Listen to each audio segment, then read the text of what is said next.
that makes you laugh? Why do you like the logo or the logo? What is it that I makes you just laugh? Because I have a thing. it's our faces, and it just looks it. It reminds me of the guy. Me reminds me of Tickle from that, or the one dude from the. I don't know if you've watched that show with where they make lick whiskey. What do they call that? Moonshine. Moonshine? They make moonshine. Uh, There's a show like I don't know if it's on A&E or something, but it's like a okay. reality show Okay. about guys out in the woods like making moonshine. So it looks like Okay. these guys. Okay. That's what they look like. It just makes me laugh just because it's us, and Yeah. it just looks like we're just having a hoot. Yeah. It's just, slice of life. Yeah. Yes. So here's what makes me laugh is Uh-huh. that everything about the picture feels very authentic. It's all very old timey and everything else. Yeah. You got the hats. I love that your belt is just a string that's like tied in a knot. It's just fantastic. But here's the thing that makes me laugh every time. And I'm dressed like Vladimir Lenin. I'm Yes. wearing the full Lenin coat with the hat, the whole thing. But what makes me laugh is looking at this old time photo and then seeing that we're both wearing like extremely obviously modern sunglasses. And something about that combination of like, I'm wearing like wraparounds, Yes. and Yes. like clearly like a plastic frame, you know what I mean? It's just something about that combination is so, it just tickles me to death. It's just like, I mean, it's the absurdity of it that like, I think, as my father used to say, a man on a galloping horse would never notice. And I think that's probably true. A lot of people would just look at it and not even think about the sunglasses. But as soon as you do, you're like, oh yeah, it's absolutely absurd to see these two guys like from the 1870s in, 21st century sunglasses. That is a funny shot, man. I love it. I love it. No, it is. He did a great job. So one thing before we get started here, I do want to say, like to welcome what I would love to have as a new sponsor. What's and that? that is,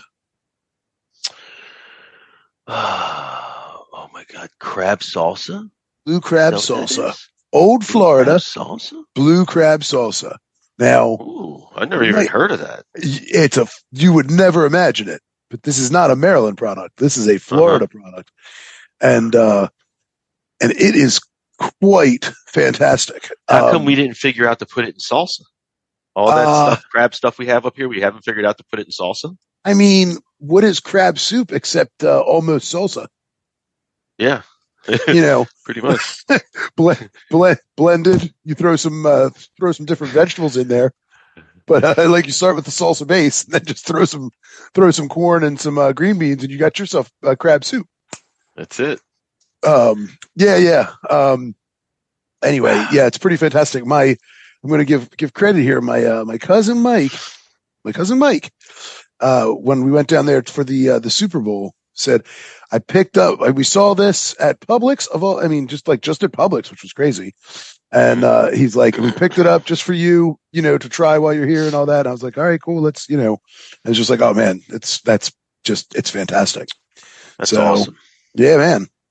All right, stuff. let me, yep. So hold on, I'm trying to get my, I love that I'm recording when I'm not ready to record, but you would know if you listen to these things. Yes, son of a, that I've been doing like a proper like cold open, and it's been kind of nice. It's been a nice little way to open the show, I have found. So good.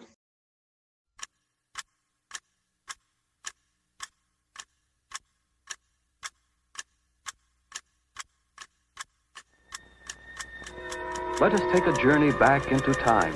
Completely unbalanced. Come on now, Brian. That's pretty awful. Oh my God. He's unbalanced. This guy is a lunatic. These men lived in a much different time. God, we got some kooky people back in this time. It's not obvious that we are professionals. You're not paying attention. We know what we're doing.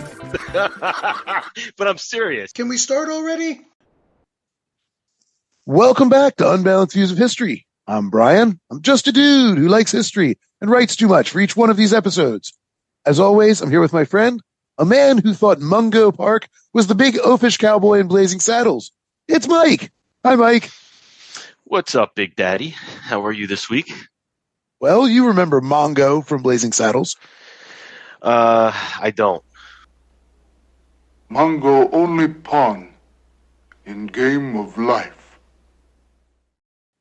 Oh man, Mongo's the big burly brute they send in to kill Sheriff Bart, and he comes in and he rides into town on the back of a humongous ox instead of a horse. And at one point, a guy riding a horse tries to get out of his way, and Mongo walks up and knocks the horse out in one punch. I got to watch that again. I was a kid. I think every time I see Mungo Park, I keep thinking, see, you haven't seen the movie long. I think of Mongo from Blazing Saddles, so I put that on you.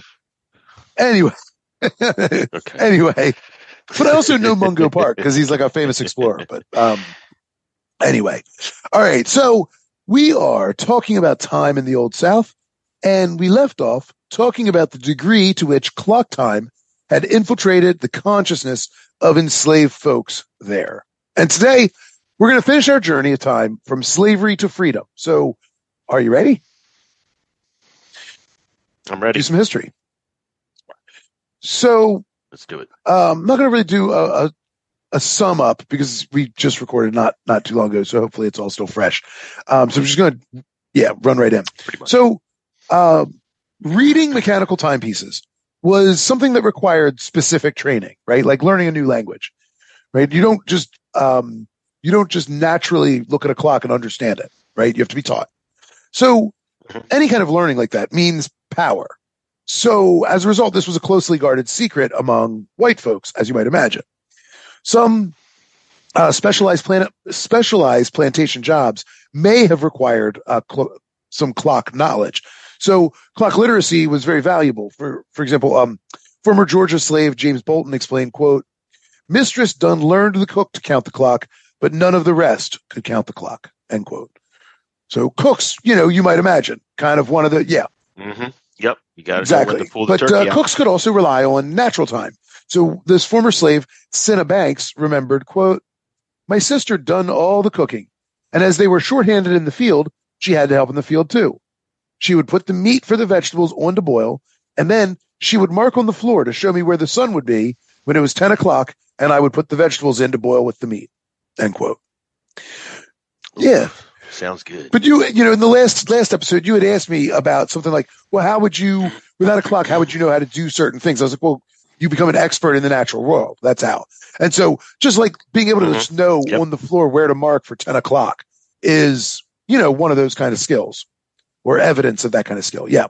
Yep. A former Texas slave, Tom Davis, from Texas, summed this whole thing up. Quote, "Black folks don't have the watches in them days, so they can't tell the time," end quote. So without timepieces, enslaved folks relied on their African sensibilities for temporal meaning. Missouri slave Jane Simpson explained, quote, "We didn't own no clocks them days. We just told the time by the sun in the day and the stars at night. If it was clouded, we didn't know what time it was," end quote. When asked about this or asked to sort of explain further, she really cleverly kind of explained, quote, "The white folks didn't want to let the slaves have no time for themselves," end quote. Which is a pretty pointed statement. Literally. Didn't want them to know how to tell time, but also didn't want them to have time for themselves. It's kind of a nice double meaning, I think. Yeah. Yep, so natural time consciousness did, however, let enslaved folks carve out space for themselves, however limited. So, quote, "The old folks used to let us children run and play at night, while the white folks sleep, and they watch the stars to tell what time to call us in and put us to bed before the white folks knew we was out," end quote. I mentioned, let the kids play. Mm-hmm. At night. Gotcha. Now, okay. I had mentioned before plantation bells or horns sounding around 4 a.m. But one of the things interesting about that is all those quotes that I read you, or a lot of them, were from slaves or former slaves themselves saying that the bells or the horns sounded at 4 a.m., which raises a question. How'd they know it was 4? One Alabama slave said, quote, "I had to get up in the morning around 4 o'clock. I guessed the time by the stars," end quote. For enslaved people, the irritating noise of clock-regulated bells or horns intruded on sleep, annoying but difficult to ignore. Mechanical clock time allowed masters to preempt the rooster and get slaves into the field by dawn's early light. Former Texas slave Jack Harrison remembered his master, quote, "got up every morning about 3:30, and we always out in the field waiting for it to get light so we could see how to work," end quote. Another former Texas slave, Lee McGillery, explained, quote, "Master always wakes the slaves himself about 4 o'clock every morning so as we could be in the field waiting for the daylight to come then," end quote. I just realized that. Like, how are they seeing anything? What's the point of just having them out there for 3 hours or whatever? I don't know what time the sun's coming up here, but, if they're out there at 4 and it's pitch dark, they don't have flashlights. Well, what are they doing? that is to make sure that not one single solitary second of daylight gets missed. So as soon as dawn starts to break, as soon as the sky starts to lighten up enough to see anything, time to work. It's brutal. I would use that time to escape. Yeah, I mean, it's when you got the overseer there with the rifle, I know. It's the thing is, and lots of people do, although that's not the best time to escape because by then the plantation's all up and about, so you've got a lot of people milling about who could chase you down. But the thing about running away, and plenty of people do, of course, is there's really nowhere to you go north, but the biggest problem is, but we're worth it if you can get there. But the biggest problem is for most people, if you're risking death,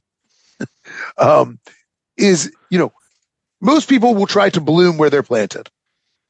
You know what I mean? Like, while the situation might be absolutely abysmal, many people will say like, well, this is horrific, but unless some sort of opportunity that would be too good to pass up presents itself, I would rather live. I mean, the drive to live is strong. Yeah.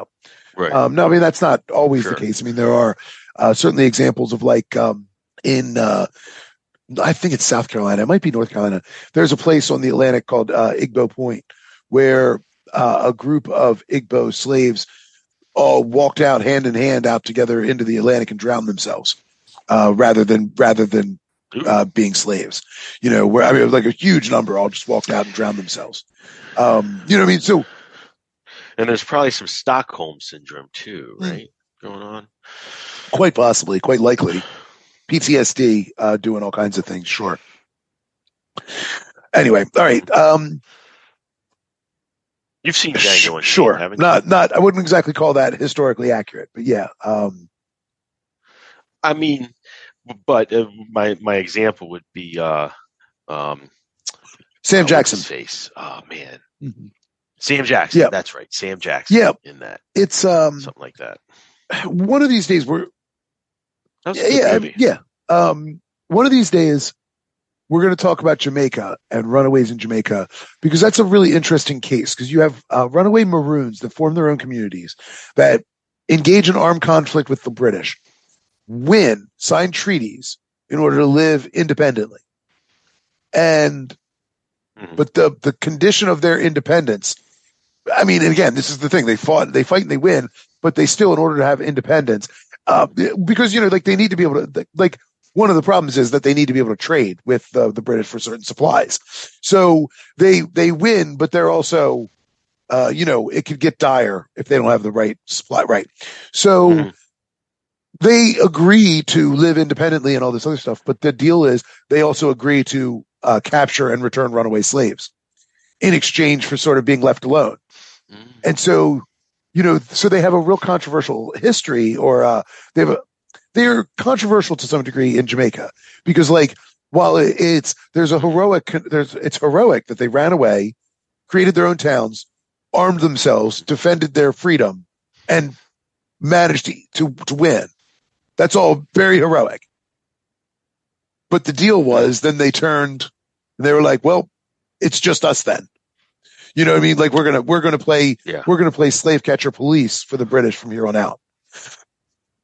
You know what I mean? So it's sort of so. That's but again, I mean, you interesting. I mean, people constantly have to make compromises in there. You know. So former slaves, basically, as bounty hunters hunting. It wasn't. Slaves. They didn't so much bounty Runaway hunt, slaves. but like in Jamaica, where it's an island, so there's limited opportunities to run away, and running away to an existing community of runaway slaves is, seems like a pretty good option if you're running away.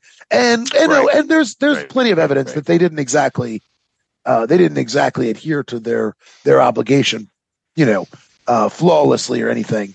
But they did to some degree as well. Like there certainly are examples of some people who were allowed to stay and that were kept hidden and protected, and others who were returned. So again, it's as with most things, it's a complicated history. Okay. Anyway, all right. So let's see where we Harriet Jones. Back to the waiting for the daylight to come up. Harriet Jones described the sonic intrusion of the clock. Excuse me, or in this case, of the horn. Quote: "Old master had a horn he blew for us to get up by long about 4 o'clock. It begin to blow. You be sleeping so good that when the horn start blowing, and you just turn over and try to take another nap. Then it goes again. BLOW. How loud that old horn do blow. Just as well wake up, for there ain't no use in trying to sleep nohow." End quote. That is she hit snooze button. She was like, "I'm taking 10 more." And we all know minutes, that feeling. Man. Like, oh God. Dude, I hate that. Just you reading that makes me just dread, because I hate the sound of alarm clocks, and it's just horrible. My alarm clock on my phone is like this light little drizzle of rain that comes in with the the sound of the shore coming up onto the beach, and that gets a little louder and a little louder and a little louder until you're being bounced on a surfboard at the bottom of the reef. Yeah. I got you. But yeah, I mean, I just absolutely cannot stand it. So I feel for that poor lady. So planters imposed mechanical time on enslaved laborers, even while they were dependent on the natural solar cycles for the agricultural work, right? Even the sun, though, would eventually get corrupted by slavery. Henry James Trentham explained, quote, "We hated to see the sunrise in slavery time because it meant another hard day," end quote. If the clock-driven bells on plantations failed to inspire obedience, then the whip would. Clock discipline among the slaves would have required equipping them with timepieces, right? For them to actually be clock disciplined, they would have to know how to tell the time. But that was, of course, an impossible suggestion because of the power associated with the knowledge. So planters believed that they had to have the lash. Watch and whip were, after all, really closely related. Charles Ball described how whipping was timed by the watch. Quote, "After a delay of 10 minutes by the watch, I received another dozen lashes," end quote. Of course, good. So you just work fast as you can, not even knowing if it's fast enough. And then, sometimes you're fast enough, sometimes you aren't fast enough, but you don't really freaking know. You're just trying to work, and then you got some asshole coming along going, "It's too slow." Yeah, it's not. I mean, I wouldn't say it like that. Certainly, there are people who, again, different. It's hard to generalize these things, right? I mean, because we're talking about widely varied experiences. Generally, though, there might be an expectation that you're supposed to do X amount of work in X amount of time or whatever, and if you're falling behind, then there could be painful consequences for that. A lot of times, the consequences are meted out for minor infractions dealt with severely. So, I mean, things that, might not even seem like, I don't know, you missed part of you didn't pick part, or you didn't pull all the weeds out, or your buddy fell and you stopped and helped him up, and so you get so you get punished for having a human moment, or, because you said something that somebody didn't, that, the overseer or whatever didn't like. I mean, there's any number. Yep. I mean, being late, having to go to the bathroom too much. I mean, like any number of reasons that because despite the fact that we can read that there are a lot of sort of examples of at what punishment certain planners will write down, like, this is the punishment for such and such. This is the punishment for such and such, whatever. Those kind of suggest that things are really, regulated and rule-based, law and order-based, but they're not. They're arbitrary. I mean, there's an arbitrariness because, like, they don't, I don't know, you catch the master in a bad mood, and just the wrong thing. You know what I mean? Things can go bad. Is this a 7-day-a-week operation, or is there off on Sundays? Is there any kind of schedule? Off on Sundays. Every day. Off on Sundays. Some.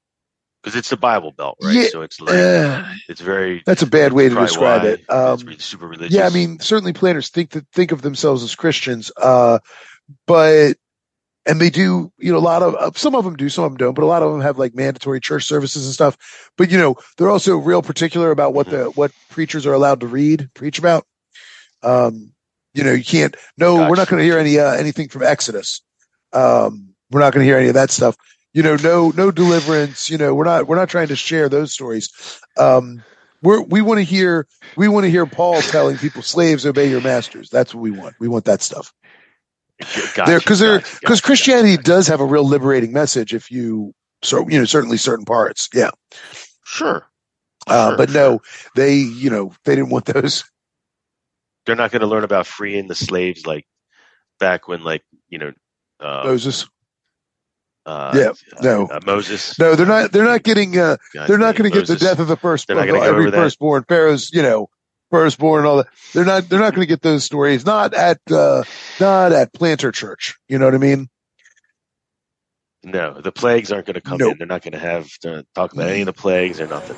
Inside Washington's Museum of the Bible, a single volume that is like no other. The so-called Slave Bible. Remarkable not for what's in it, but for what's not. So about 90% of the Old Testament's been removed and about 50% of the New Testament's been removed. To put it another way, a normal King James Version has 1,189 chapters in it. The Slave Bible has only 232. Missing are chapters and verses that might have encouraged uprisings. Book of Exodus, redacted. No story of Moses demanding Pharaoh, let my people go. Gone is Galatians, and the verse, there is neither bond nor free, for ye are all one in Christ Jesus. And no Jeremiah, woe unto him that useth his neighbor's service without wages. What they've left in are verses such as Ephesians 6:5, which is the famous verse, slaves be obedient to your master. Yeah. They don't want any Moseses rising up. But if everybody's just saying, my God, why have you forsaken me? They're fine with that. Okay. Gotcha. Anyway, so yeah, after the delay in the watch. So he is, of course, so it says, okay, of course, time getting whipped was not time laboring, right? So that is something that planters consider. Ball again, quote, my master Ned was in favor of giving me 12 lashes every morning for a month with the whip. But my old master said it would keep me from my work at least half an hour every morning. So Charles Ball obviously had some run-ins with his planters. And, he said the one master Ned, beat him every morning for a month. But his old one said, like, I ought to beat you, but that keeps you out of the fields for half an hour every day. So I'm not gonna. You know what I mean? So again, there's different. Yeah, that's right. Like I said, everything's different. Everybody does things differently. Labor was also clock driven. Mose Smith of Louisiana recalled, quote, when I growed up, they give me so many rows of cotton to hoe or pick. I work my own rows and they time me. So I had to hurry to get the work done. And when they send me off the farm to do a chore, they time me on that, end quote. So slaves were pushed against the clock, and this had some impact. An Alabama slave recalled, I like this story, a brief story. One morning, I had started to the field, and on the way, I lost my piece of bread. So he stopped and looked around, right, and found it. So once he found it, he, quote, had to hurry to make up for lost time, end quote. So again, timing, his food against the clock in this case, right? Lou Bradford described her experience in Texas, quote, in the morning, the field boss would have the record book, and each person was supposed to report before starting for work, and all were punished who were late. This encouraged punctuality, she said, end quote. Bill Collins perfectly described the tyrannical nature of the bell. Quote, the bell called and said, get up, I'm coming to get you.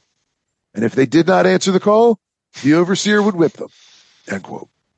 Former Texas slave William Byrd explained, quote, Master had a great iron piece hanging just outside his door, and he hit that every morning at 3:30. The slaves, they come tumbling out of their beds. If they didn't, Master come around in about 30 minutes with the cat o' nine tails and begins to let the slave have that. And when he got through, they knew what that bell was the next morning, end quote. Yeah. Let me ask you a question here.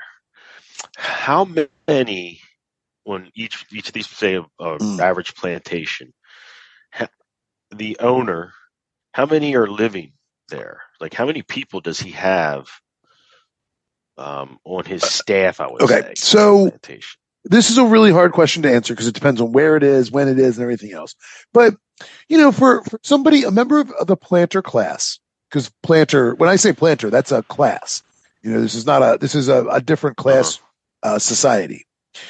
There's no middle class of any kind. There's planters, there's kind of a yeoman farmer, there's poor whites, and then there's slaves. Those are the classes.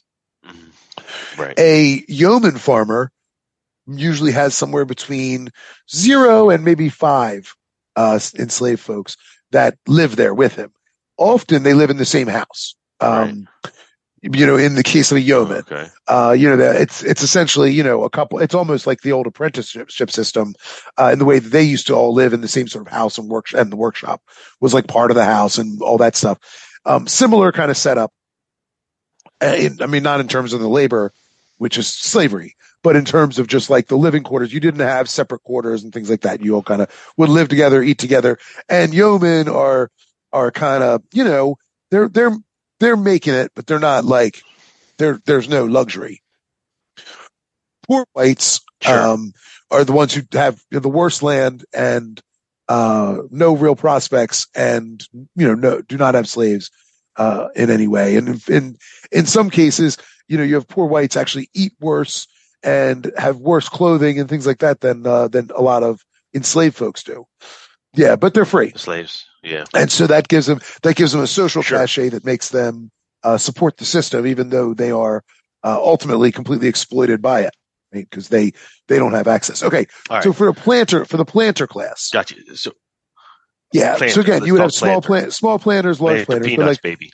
you know, if a yeoman has up to maybe 5 slaves, a small planter has, you know, maybe as many as 30 or 40, maybe. Okay. You know, and that's you know, again, like small planter, you know, small, you know, petty bourgeois kind of aristocracy, but they're not bourgeois; they're more aristocracy. But you know, as you would like to say, small business owner. Okay. So now this guy, the small planter, has maybe 30 to 40 probably slaves. more likely to How have many something people are more likely to maybe own 15 or 20 and maybe be able to rent out another 10 during certain seasons, that sort of thing. Gotcha. Now, how many people are living in his house? How many people? In his house? That's hard to say. Yeah, like his property. If somebody has, say, 20 or 30 slaves, they probably have 3 or 4 in the house, plus whatever his family is. No, not slaved people. Yeah, so I'm saying his people, like his side. Hold on. Yeah, all right. So yeah, I mean, I can't tell you how many people are in their family. I mean, people have big families, but you know. So what I'm thinking is this: like, how common were uprisings on an individual plantation where the plantation would actually get taken over? Uprising. Okay, so yeah, I mean, so so for a big plantation, you know, it wouldn't be unusual to have, you know, 80, 90, 100, 150 for the wealthiest planter. I mean, George Washington had 300 some. Thomas Jefferson had around 300. I mean, you know, so for Andrew Jackson had, I think, 150. So, you know, I mean, so those are like the richest men, you know, are in that like 120 to 300 range. Maybe more, you know. So full scale. I mean, yeah, full scale uprisings are less common than you would imagine, given the numerical superiority, right? Like when we look, a lot of us just sort of think about it, like, Right. oh, but you've got numbers. Yeah, but you also have, it's hoes against rifles, it's shovels against, Sure. handguns. Rifles. You know what I mean? It's Yeah. and again, Rifles. I mean, it's yeah. I mean, they definitely but get the and also firepower, like but- it's like it's really easy to sort of from a distance say, well, there's 200 of you against 10 guys with rifles. Like you're going to win that battle. Mhm. But then the 200 involved say, yes, but at least 10 of us will die, and I don't want to be one of the 10. You know what I mean? Like it's that's the they're going to Right. get off at least one shot, and then of course, Right.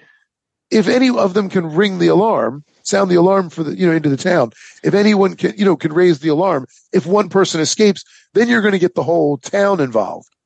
I at some point we will talk about an actual, like, we will in detail go through a slave rebellion in South Carolina, and we'll look at it and sort of see how it goes. Yeah, it's a cool story.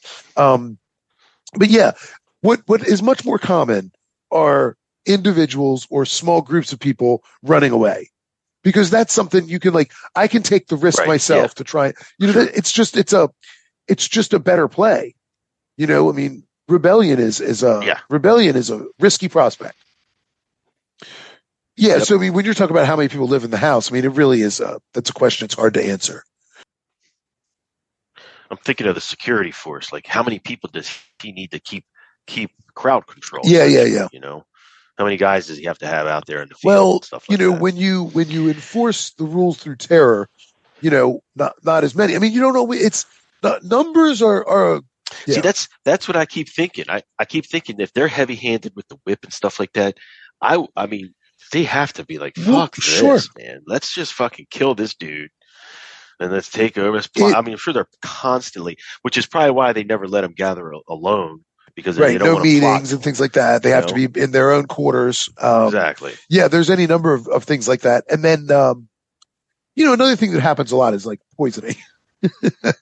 There's a lot of poisoning. What's that? I mean, again, like a low risk, for particularly for planters who are particularly egregious, especially with their domestic slaves, they're really rolling the dice on poisoning.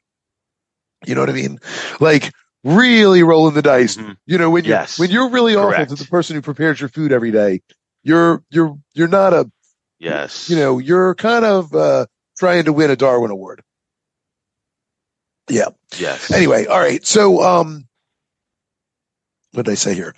Oh, yeah. So they knew the bell next morning. Okay.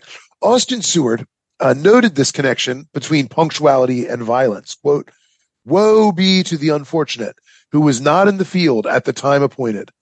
I have heard the poor creatures beg for their lives of the inhuman overseer to desist from his cruel punishment." End quote. Even Frederick Douglass describes similar experiences. Quote, "Slaves sleep until they are summoned to the field by the driver's horn. There must be no halting. If they are not awakened by the sense of hearing, they are by the sense of feeling, because the overseer was ready to whip anyone who was so unfortunate as to not hear the sound of the horn." End quote. The clock actually regulated free time as well. We sort of touched on this a little bit before, but this even happens in urban areas. In Augusta, you had to have a pass to go from house to house. You couldn't go out at night in Augusta after 9 o'clock. They had a bell at the old market down yonder, and it would strike every half an hour, or every hour and half hour. End quote. Emma Knight of Hannibal, Missouri confirmed, quote, "We never was allowed on the street after 9 o'clock. We sure run for home when the church bell done rung on the hill at 9 o'clock." End quote.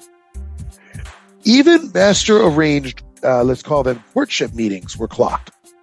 Mildred Graves of Virginia described one such visit. Quote, "The young man was allowed to stay 3/4 of an hour." End quote. John Washington of Virginia. So yeah. So hold on. Hold on for a second here. That's a conjugal meeting now, so it's like a prison rule. I was under the impression that they had living quarters where they were like a family, the slaves, and they live together like in their own house or something, like a guest home. Yeah, type you probably environment. wouldn't have a family. You might have two, or something there, but like, it would basically be like a single room.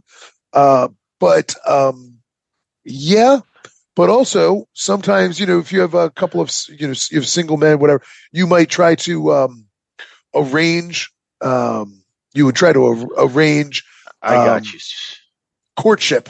I got you. Yeah, and yes. Okay, so this isn't like you're keeping the mom and the dad separate. Well, you're like allowing them only sometimes, a certain time together. Yeah, sometimes, but sometimes, sometimes enslaved folks would partner up with people from from neighboring plantations, and then try to go see them on Sundays or whatever. So sometimes you'd have spouses split on different plantations, or you'd have your kids at a different plantation. So you try to visit, your family, trying to see each other on weekends or whatever when you can. How common was it for splitting up families? I'd have to look at the numbers. It happens a lot. I mean, I don't want to say it's like the majority or anything like that. It happens a tremendous amount. It happens a tremendous amount. And it's also, it is one of the great threats of violence that isn't physical violence that planters use. Shape up or I will sell your kid down the river. And it happens a lot of times with people who are like runaways, though.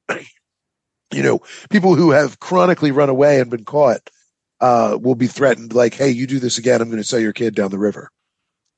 You know what I mean? Yep. That's why it's so like, when you look at somebody like Harriet Tubman, who left her family to run away and then tried to sort of, help them escape as best she could, one at a time here and there. But she had to leave them because she couldn't take them all with her. It's just no way. And, so I mean, you can imagine that, like, what a gut wrenching choice that is.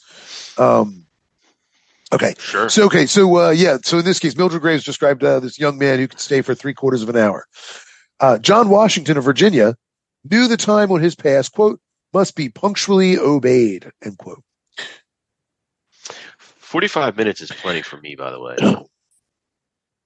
Yeah, but this wasn't described as a conjugal visit. It may have been, but it's hard to. But it's also like, I got you. I mean, you're seeing somebody you haven't, if you're trying to, if you have a relationship, it's not much time for a relationship. Yes. If this is like the one in the next, 30 days, you'll be back. It's like, got to make the most of this one. This is like the young lady that charges the $600. Never mind.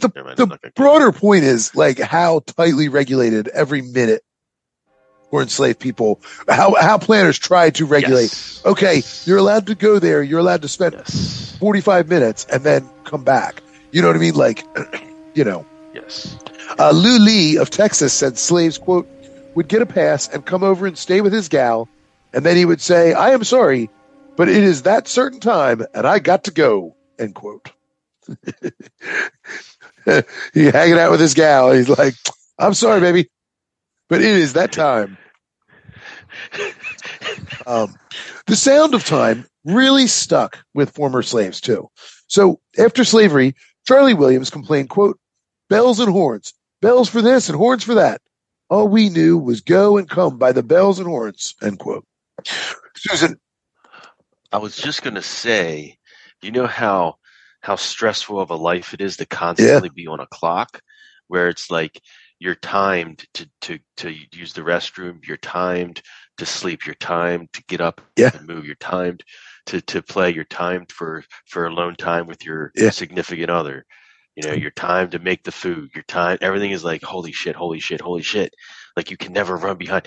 Like there's zero time for like just chilling, maybe Sundays, but like Monday through Saturday night or whatever. I mean, it is just, which is one of the most remarkable things about African Americans is that their ability through this period to maintain some ties. I mean, things get muddled and all that, but to maintain some cultural ties, to maintain some cultural identity, it's like cultural markers, to maintain. I mean, in an environment that is entirely predicated on annihilating your individual existence, completely annihilating you as a person and turning you into a cog, into a number, into a machine. For people to still manage to maintain their humanity in such a, after generations of such an existence is, it's an unbelievable story. I mean, what country did we get slaves from? well, country's always a little weird, but from all over, lots of different places, lots of different. I thought mostly in this country, mostly from areas, mostly from this country come from West Africa, but it's it's better to think of like the different clusters of ethnic groups that come rather than nationalities. And I'm assuming, right? And correct me if I'm wrong. Slavery really comes from conflict, right? So there's conflict, and then there's enslaved people from conflict, and then those enslaved people at the time at least, got shipped into slavery. In the early days of the transatlantic slave trade, that is true.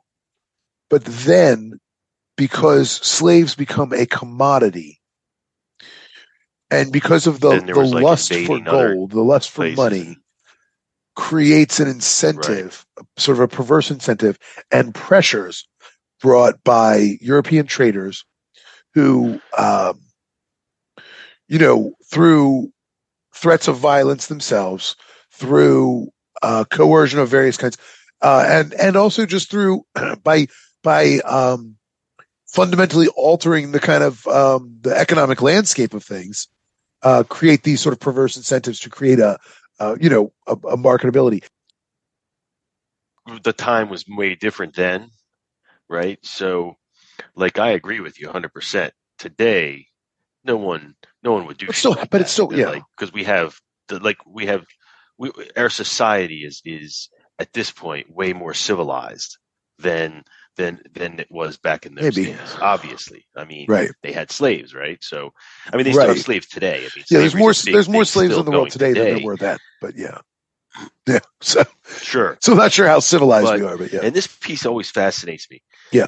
I mean, here, and you can still argue that, but I think the world in general, there's just rules now, right? So, it's like, you can go to certain places and there's a society in place that's, policed, that there's rules, that there's consequences, unless you're rich, for the most part. And yes, there's some, and there's some derelicts that'll break the law, and there's murderers still and all that stuff. But back then it was like, all right, so that's more than enough digression. Let's move on, because back to the story. Come on. All right. So last thing I said was I was talking about bells and horns for bells for this, horns for that. All we knew was go and come by the bells and horns. Susan Merritt recalled, quote, "When Master pulled that bell rope, the Negroes fell out of them bunks like rain fallen," end quote. Another person described the frenetic behavior caused by the bell. Quote, "He was woke by a bell and called to eat by a bell and put to bed by that bell. And if that bell ring at a time, you'd see slaves jumping rail fences and cotton rows like deers or something get into that house, because that means something bad wrong." End quote.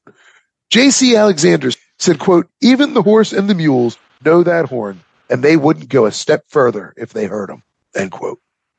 But here's the crazy thing. Sometimes punctuality actually would arouse suspicion. So slaves even had to be careful about being punctual. So when slaves were serving at like planned events, plantation, planned events, they were expected to be punctual. However, when the slaves that weren't serving at those events arrived punctually for like off-time activities that were, like planned or organized, the planners rationalized that punctuality for fun meant that tardiness in work was deliberate, that it was insubordination. And so that meant if they looked around and they saw all their slaves were on time for something fun, something they thought was fun, that meant that the next time out they were going to have to use the strictest possible response for any kind of tardiness. I mean, how many fun activities were Well, planned? they would on do these they would do plantations? they would have like dances, and they would have they would do some yeah. Like picnics or something. I mean, remember, planters see themselves as these paternal figures, their fathers. Yes, Strict yes. but fair, they would say. So They fathered yes, a they lot of did. children too.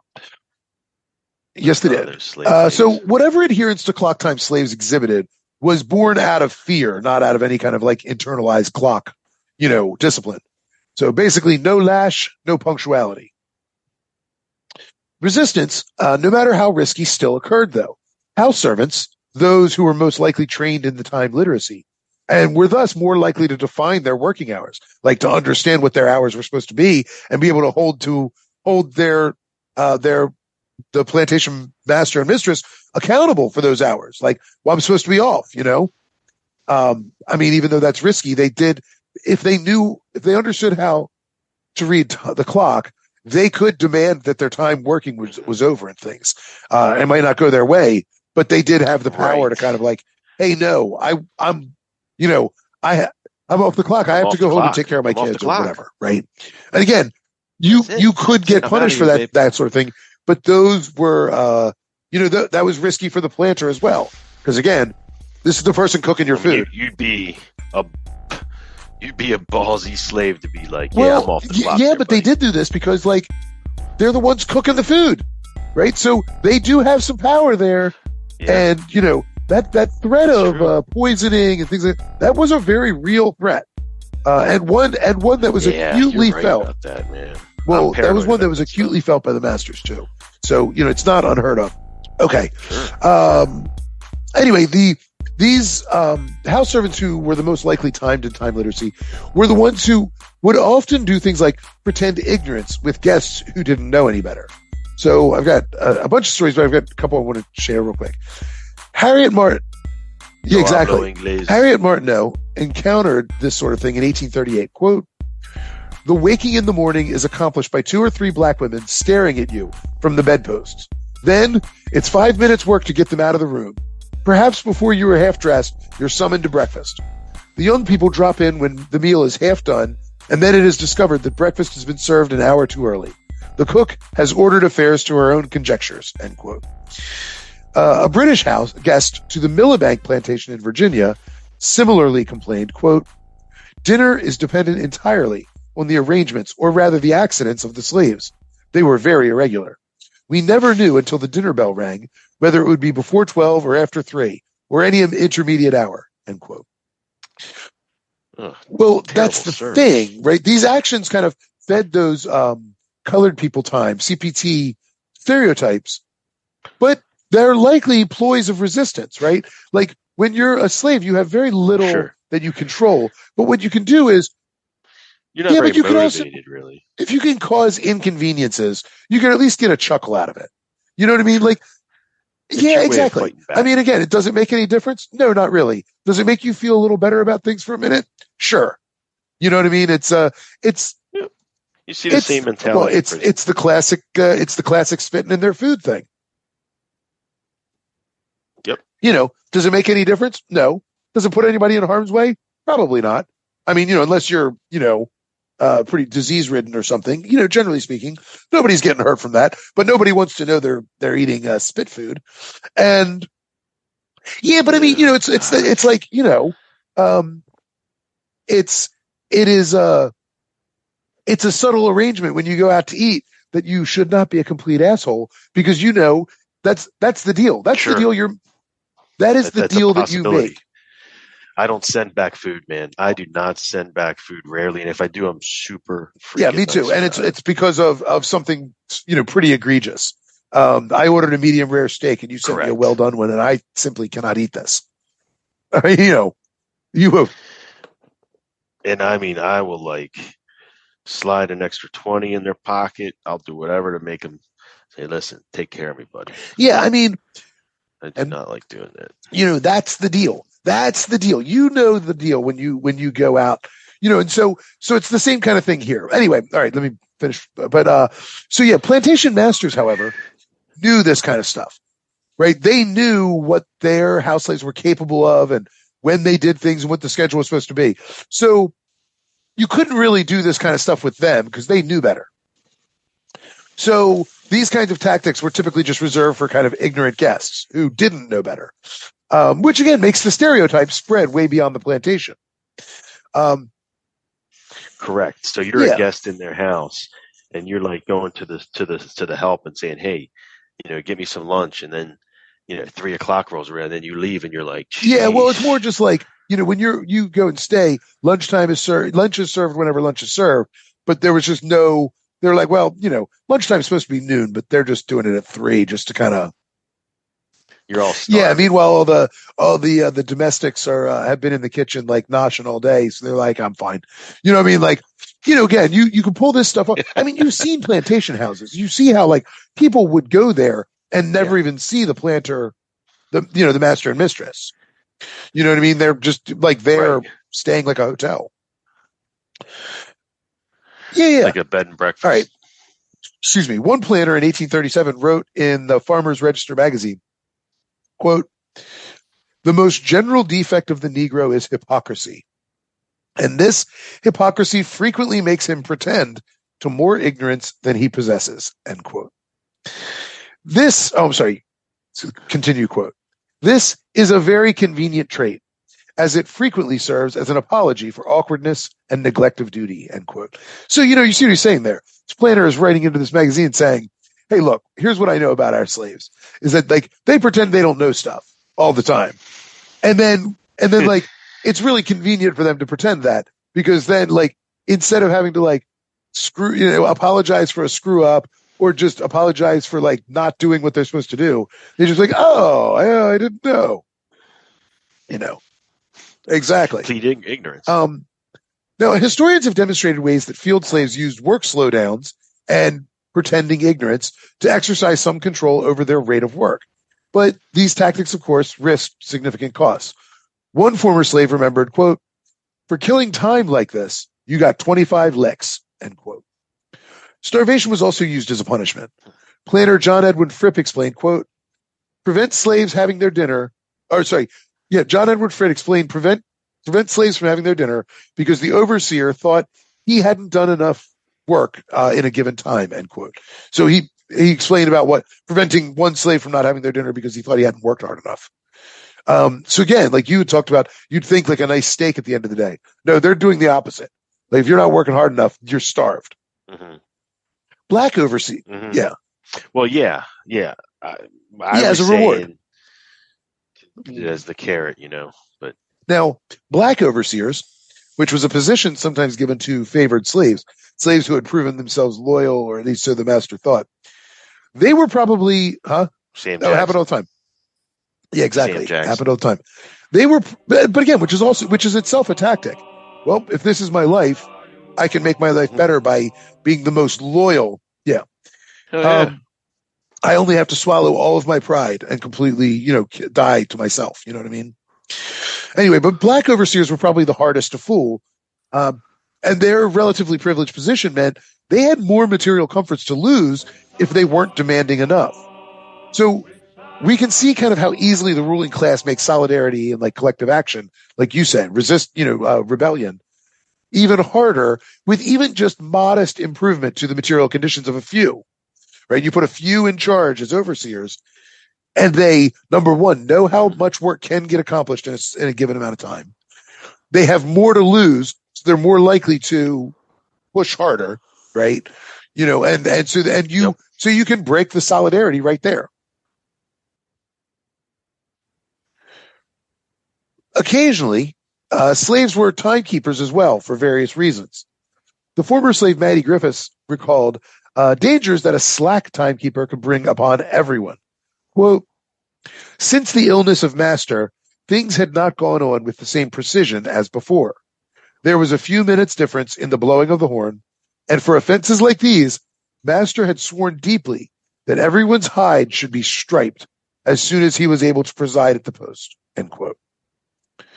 So you see, if a black timekeeper, in this case, sort of like an overseer, is like, oh, cool, master's laid up sick. well, I'll take it a little bit easy on everybody. Couple minutes. Everyone gets punished. Yeah. Jeez. Plantation mistresses often served as kind of time snitches. Quote, Mrs. would go upstairs and watch out of the window at the slaves working. And if she's seen one that wasn't working for a minute, she would tell the master when he comes in, and he would sure catch the dickens, end quote. Now, amazingly, some of those who managed to sort of learn clock time literacy also succeeded in more radical forms of existence. A slave woman in Natchez, for example, taught slaves to read and write at a midnight school between 11 p.m. and 2 a.m. And this was only possible because she could read the clock and make sure everybody got home safe. That teacher and pupils turned the master's time into a weapon of their own. And this is where we find this sort of great contradiction. Planners' drive for precision and regularity was measured and implemented through clock time. And if slaves were time obedient, efficiency and order would follow. However, regularity was predictable. And slaves, if they learned that, say, curfew is at 9 p.m., they could create their own time after 9 for reading, for socializing, for play, even for organizing. Oh, okay. Planter James Henry Hammond, who was a congressman as well, realized the inherent dangers of regularity. Once or twice a week, his overseers checked the quarters after 9 just to confirm that everybody was compliant and in their quarters, after curfew. He also instructed the overseers further, saying, quote, all are privileged and encouraged to go to church on Sundays, but no religious meeting is allowed on the plantation beyond singing and praying, and at such times as will not conflict with the plantation hours, end quote. Various plots were planned after hours and required clock-like precision. A former Mississippi slave, Mattie Logan, explained how one cruel overseer was dealt with. Quote, one of the slaves told how to cure him. Get a snake and put the snake in the overseer's cabin. Ooh. Slip the snake in but just exactly 9 o'clock at night. The time was important. Why so? I don't remember now, end quote. Thus, slaves turned clock precision against those who might only give them, say, 15 minutes for dinner or whip them for losing time, right? So they could turn the clock around on them if they kind of knew how to use it. By the late 19th century, the pressure of clock time had taken its toll on African-American time attitudes. Songs and riddles, ideas about God and death, even definitions of freedom, images of clocks and watches loomed large. Some former slaves found comfort in the sounds of public time, like Jack Dodson of Texas. Quote, I would never go out of the sound of that city clock in town, end quote. Clocks were commonly associated with death. Former slave George Womble explained, quote, if the clocks in a house are not stopped on the death of one of the members, it will soon stop of its own accord and will never run again, end quote. Another former slave said, quote, I would never stay in a house that would not stop the clock the minute the person dies. For every minute that the clock runs takes the soul that much longer to cross the valley of the shadow of death, end quote. For years, clocks were placed on African-American burial grounds, and they were always broken deliberately. But anyway, there's something symbolic about that like you would bury people and put a broken clock on their gravesite. You know what I mean? Like it's meaningful. Because they're right twice a day. The way that they had assigned mystic value, to the clock.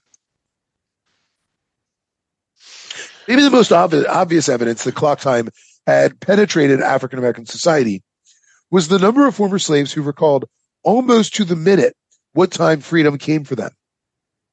Mary Anderson of North Carolina remembered freedom arrived, quote, at 9 o'clock, end quote. Steve Jones of Texas said, quote, the day we is set free, it was about 8 o'clock in the morning, end quote.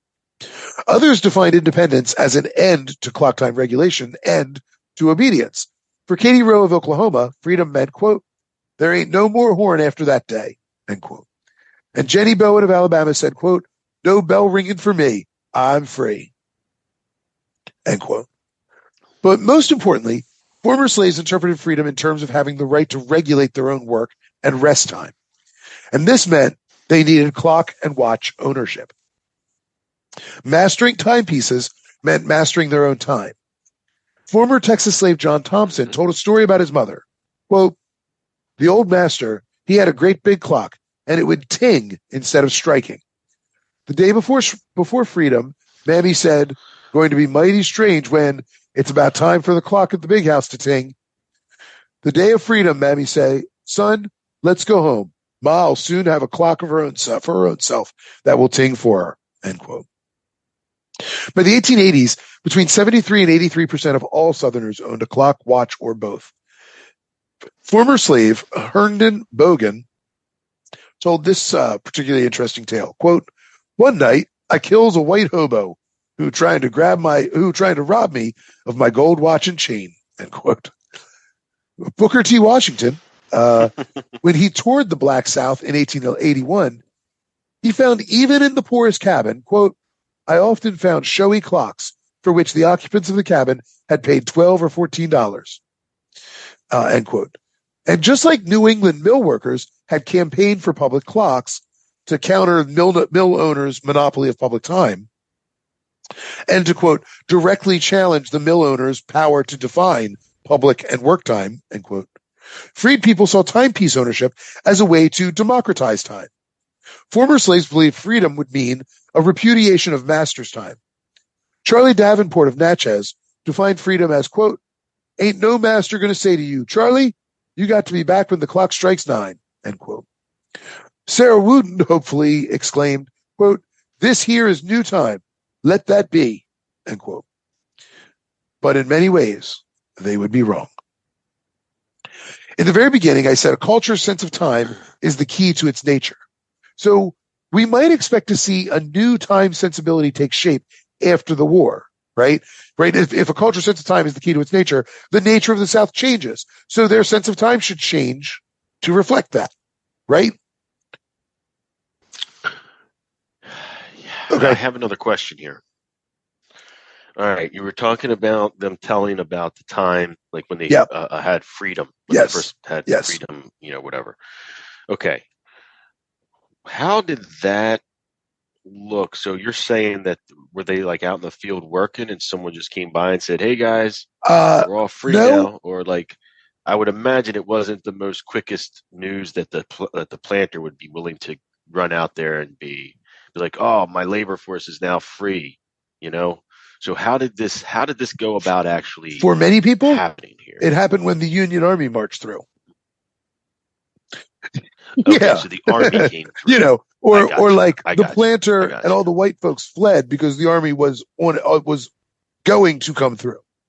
And so they were like, I mean, they weren't in trouble, right? I mean, like they weren't going after the planters, were they? They were just freeing the slaves, but they weren't like rounding up planters some of them for crimes. Because a lot of because the planters are aristocrats, which means that most of them are politicians. A lot of them are holding public office in the Confederacy, which is a treasonous state. It's a state that is in war against the United States.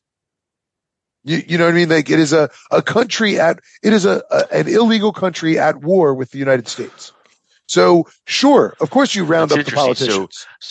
You don't kill them or anything, but they are arrested. The planters then, sure.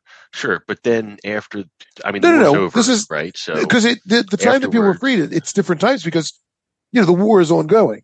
So places were freed after the Emancipation Proclamation of 1863, as the Union Army took ground where they went, what they controlled, that area became free. Yeah. So, it's a grinding battle. It moves back and forth. But like if they take an area. But at some point they didn't take the entire South. I mean, at some point, like the war ended and like they didn't, like the army isn't that big, right? No. I mean, at that time, I mean, they didn't like march all the way down to like Georgia. Once the Confederacy had collapsed and surrendered, I mean, I'm sure there's planners out there trying, but word gets around. There's an informal communication network among enslaved folks that ranges from coast to deep into the states. You know what I mean? Through word of mouth. And if freedom's coming, freedom's coming. Sure. And slave slaves on the out in the field, and all of a sudden he sees a bunch of other slaves just walking down the road free. Sure. I mean, he's going to say, and what's going on here? And slaves coming from other plantations showing up and being like, "Hey, you don't have to work for this cracker anymore." Sure, yeah. You know what I mean? Like, Union armies 1 mile up the road. Like, what are they going to do? Right. Like they need to save their bullets to defend their lives. They're not going to shoot you. And then, eventually you have, like, it's a military occupation. So, I mean, the soldiers aren't everywhere, but the soldiers control all the levers of power. You know what I mean? They control the operation of the government. They control the resources. What are you going to do with slave labor if you can't sell your product? Because the army controls the market. It was the whole market. I mean, you know what I mean? That's what I mean. Like, what are you going to do? So I mean, you're going to work these people to grow stuff just for what? For what reason? There's nowhere you can't sell it. You can't store it. What are you going to do with it? Well, right. You have to, I mean, you got to figure, cotton gin's been around for 100 years, but you got to figure out, 80 years at that point. But, you've got to, at a certain point, it's just like, what are you going to do? I mean, some people tried to flee with their slaves into Mexico, stuff like that. They did flee into South America.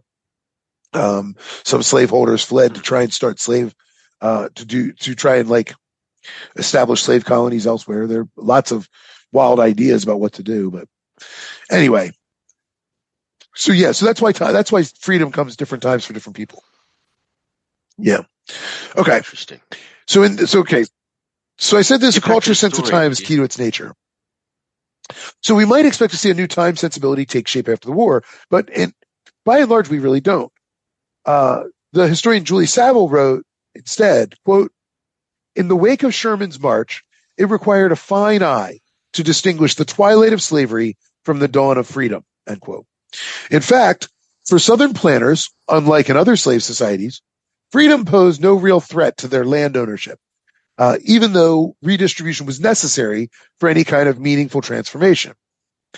In the South, the concern was how planters would maintain control over their workforce. Now, I'm going to get back to this question you asked, because what I said to you was both true and a little misleading. Eventually, the military would come to occupy the South, but it takes a little time. So we're going to talk, some things happen in that interim period that are unique we want to talk about. So, responding to the 1863 Emancipation Proclamation, one Louisiana planter claimed, quote, "Free labor, as it is called, will inevitably prove a failure in the South. The Negroes are a naturally low, lazy set. They are not influenced by any desire or gain, as are all the members of the white race. When they have earned $1, they will do nothing until it's gone, and starvation compels them to work again. I know them to be a dependent race," end quote.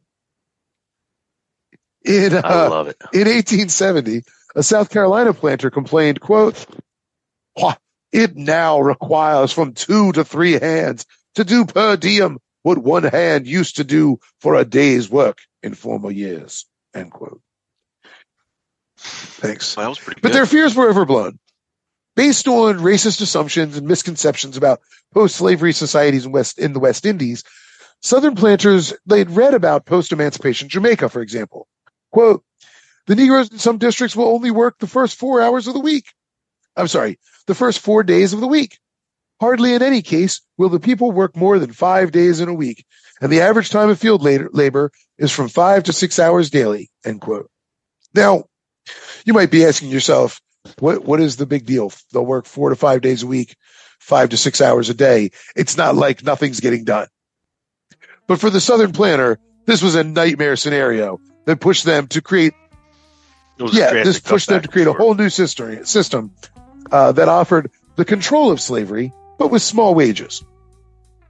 For planters, the remainder of the 19th century was dedicated to reasserting control over labor and society, and virtually every solution they implemented, like any capitalist solution for regulating production and maintaining a healthy level of exploitation, it focused on regulating freed people's work time. Initially, one of the first things when Southern planters have to recreate, they have to reconstruct the South, build a new system. Initially, they implemented pretty familiar rules. The New Orleans plantation superintendent established, quote, all hands in the field within 1/2 hour after bell rings, each hand 2 hours late shall be docked 1/2 day's labor for each 2 hours absent. Half hour allowed for breakfast each day and 2 hours each day for dinner. No hand shall be allowed to roam at will over plantation in the night. And any hand found out of his or her quarters after 9 o'clock each night shall be fined 1/2 day's work. End quote. Sounds just like slavery. Like, okay, you're free. Mhm. No allowed to whip them? whipping. But you have a government official, basically a new government official, establishing that, like, okay, there's no more slavery. All field hands have to be in the field working within a half an hour after the bell rings. And every 2 hours late, you'll be docked a half a day's pay. I mean, for every 2 hours, you lose a half day's pay. So if you're 4 hours late, you lose a whole day's pay and still have to work. You know what I mean? That's not wage labor. You get half an hour for breakfast, 2 hours each day for dinner. No hand allowed to roam at will on the plantation at night. And this is all voluntary service. Well, that's right? the thing. It's not voluntary. Yeah, we're getting to that. These things are not voluntary. Okay. They also advised setting 10 hours labor as a day's work, what an official day's work was. So again, they're saying a 10-hour day is a full day's labor, and they're saying if you're 2 hours late, you lose 5 hours pay. But they're giving them off every Friday, right? No. Oh, I thought you said Monday, Tuesday, Wednesday, Thursday. There were reports from Jamaica that were exaggerated and overblown and meant to scare, scare people. That's right. I got that said that the former slaves wouldn't work like they used to. No, so they're saying it's a 10-hour workday, and if you're 2 hours late, you lose 5 hours. Imagine they're having a huge issue with tardiness, so they got to have pretty strict rules in place to get people there on time. You're coming right out of slavery, where people are like, at this point, the attitude is probably flipped. The employees are like, "You want me here on time? Yeah, stick it up." But your also, ass, buddy. Yeah. Again, I know you always think about these as the ownership class. For the laborers, for the freed people, they're being basically told, like, you have no choice. You have to work. We're going to get to the part about where they have no choice but to work. But, like, they have to work. Okay. So they're like, how is this different? Except now I'm getting paid a wage. But if I'm late, again, what's the wage, by the way? It's irrelevant. I have no idea. It's irrelevant. But, like, okay, no, they don't have wage. But again, if you're 2 hours late, you lose 5 hours pay. Right? I mean, this is of course they have to make. It's so. My point is just be on time, buddy. Yeah, but that's the thing. Work, who needs who in this situation? Worry about it. Well, they need the employee, right? The employee's got the leverage here because, they're struggling to find a workforce now since slavery's been outlawed and kiboshed. Right. So their way of enticing people, the employees, is all stick, no carrot. But you also got to think of it this way. The employee in this case, I'm sure this is high poverty. They want some sort of they need money, right? Sure, but let's be honest. So they've had to be insanely resourceful in order to meet their caloric needs with no question under slavery. So they're going to be better off trying to figure out how to survive than anybody else. But they were also given shelter and whatever food they were given, however good it was or bad it was, they were fed, right? So now all of that they're fending. So they're fending for themselves right now. Well, so they need to have some sort of resource coming in. They need to have. So the question, there's a big question. Again, we're gonna because you also got to think there's no government helping them out. There's no relative government helping them out. They're all slaves, right? So, other than freeing them. I mean, that obviously was a big help. But I'm saying there's no unemployment benefits coming in. You know what I'm saying? So, they're not going down to the welfare line, stuff like that. You're right. But, okay. Yeah, but, you could also just steal the hog.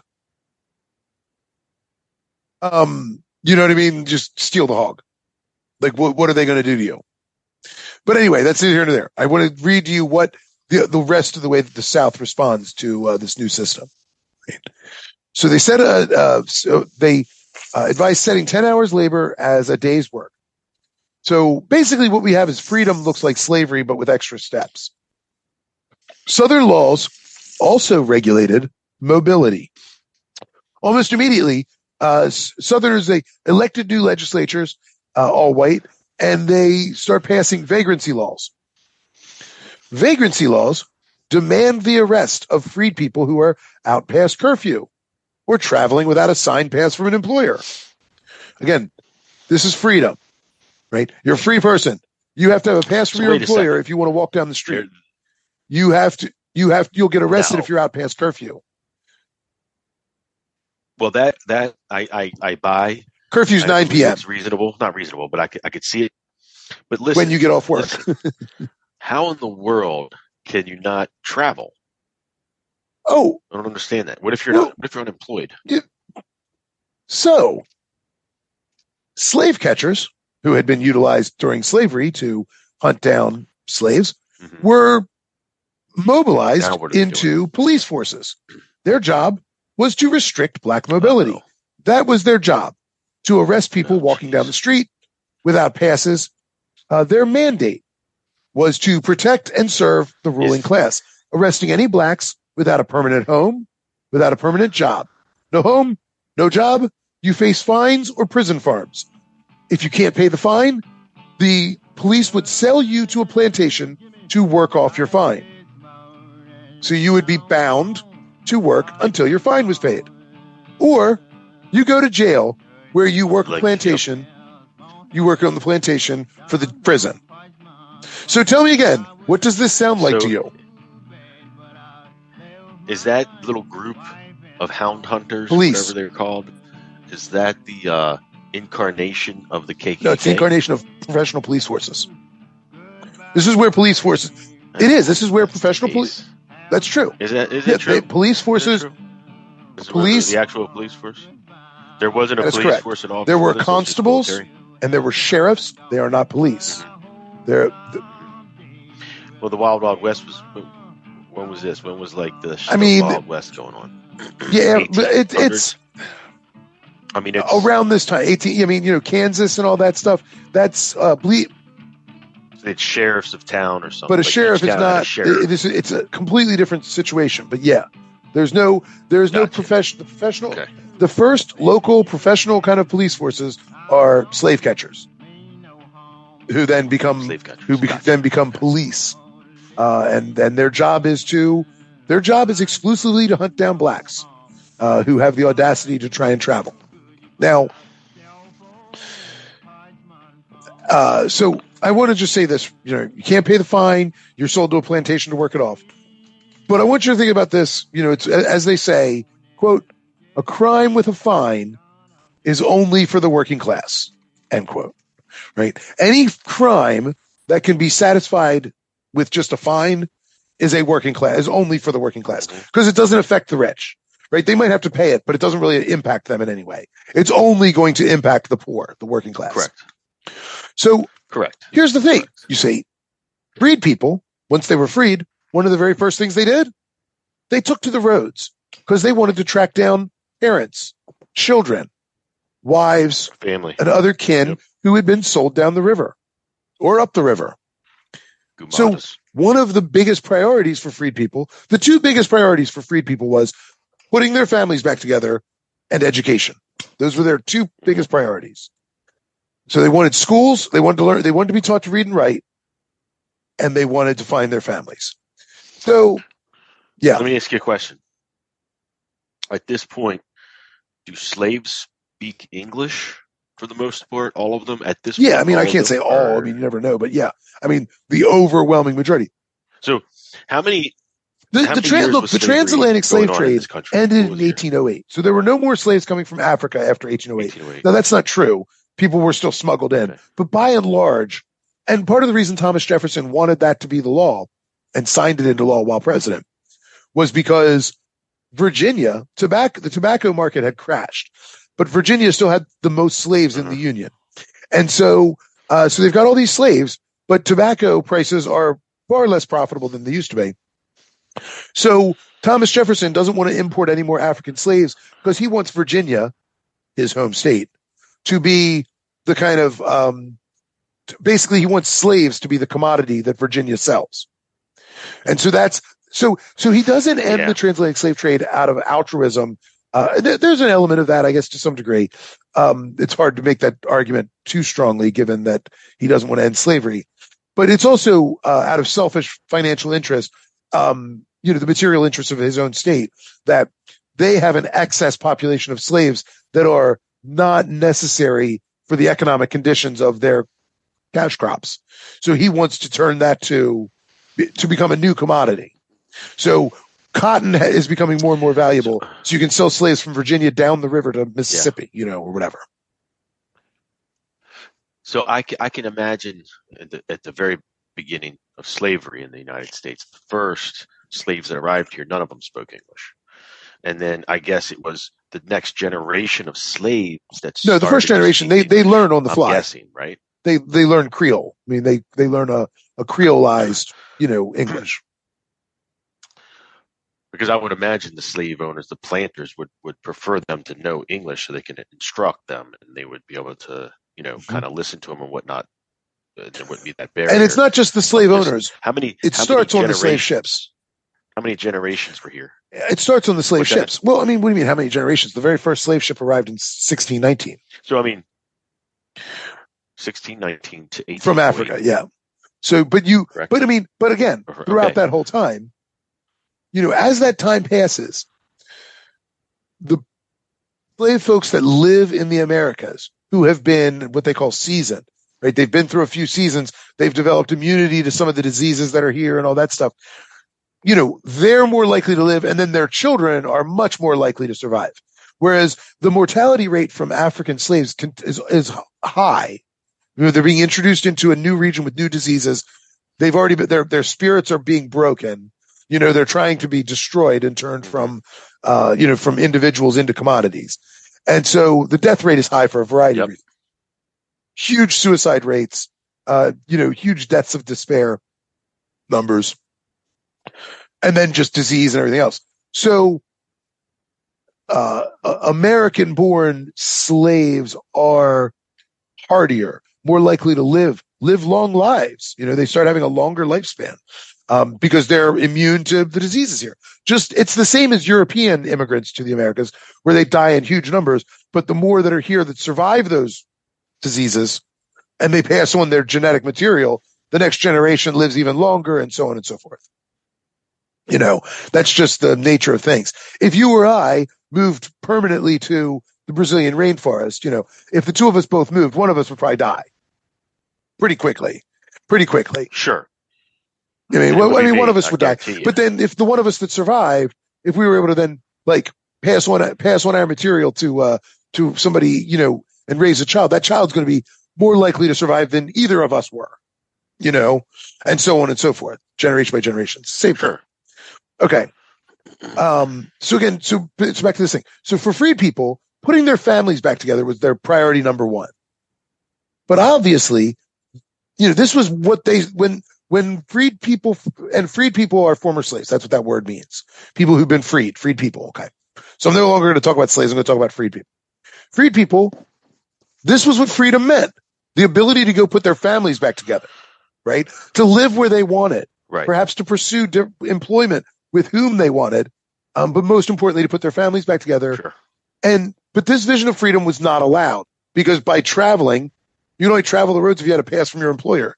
And no employer is going to be like, sure, you can travel through the South until you find your family wherever they might be, right? Sure. Right. Yeah, work away. Right. Don't worry about work. Just go ahead and right. Take my car here. So this is kind of the way things operated again, because the Civil War, because of the war, we always say like the Civil War ended in 1865, but like it ends in different places earlier than that. As the Union Army seizes control of different areas, different areas begin this process earlier. And so, but at the very least, for the entire South, from 1865 to 1860, the beginning of 1867, these are the laws that they're putting on the books. So for about 2 years. But in the election of 1866, the radicals, they call them the radical Republicans, but they're the ones who are like the ones who have the most radical ideas, the most again, they are not they're the least moderate, least conservative. They're the ones that freed the slave, right? Republicans? They're the ones that freed the slaves. Yeah, in general, yes. I mean, the army did, but yeah, the Republican Party is. I just want to put the time frame. Yes. Yeah, I got you. Those. Yes, we'll just leave it then. The Democrats. Yeah, but there were Northern Democrats who were against slavery as well. They just didn't think the government should mandate it. Sure. Gotcha. Okay. There's no cultural stuff. You know what I mean? Like the issues that the parties represented were so fundamentally different. Anyway. But when the radical Republicans seize control of Congress, they get like the 2/3 majority, a veto-proof majority. They between that and they impeached Andrew Johnson, who had taken over after Lincoln was killed, which basically stripped him of any power. Like he was powerless after that. So after that, the radical Republicans looked at what was going on in the South, and they were like, "We did not fight this war for you to basically institute slavery light. That was not the purpose." So gotcha. They would end all of these conservative laws in the South, and they would put in a more radical program. Ending the conservative, like we just want to keep doing the same thing slightly differently. The maintain status quo. And they put in we're not going to get into a lot of those, those specific changes, right? National politics are sort of beyond the scope of this story. So, but they put an end to those policies. That's the most important thing. But one really important issue really remains left with all this. And that is, what labor system is going to replace slavery, right? A clock time wage system or something that's closer to the kind of natural time sensibilities of the freed people themselves? And the answer is, it's complicated.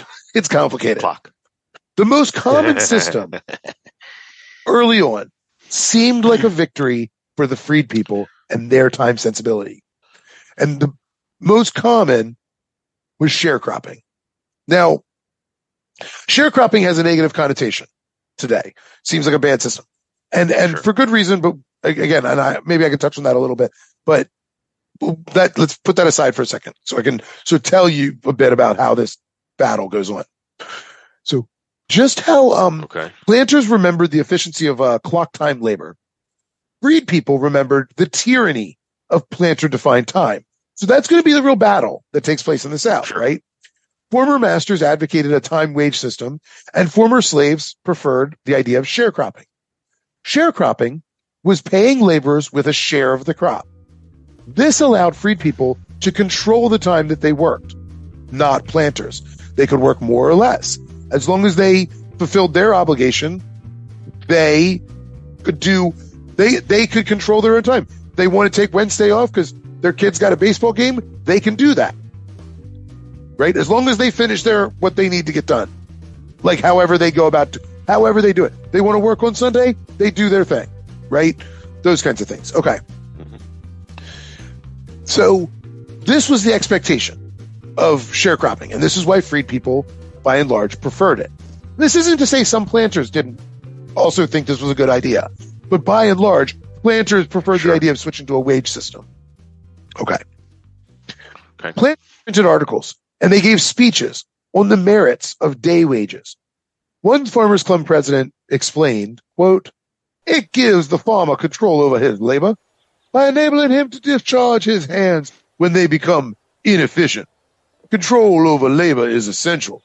It leads to economy in labor.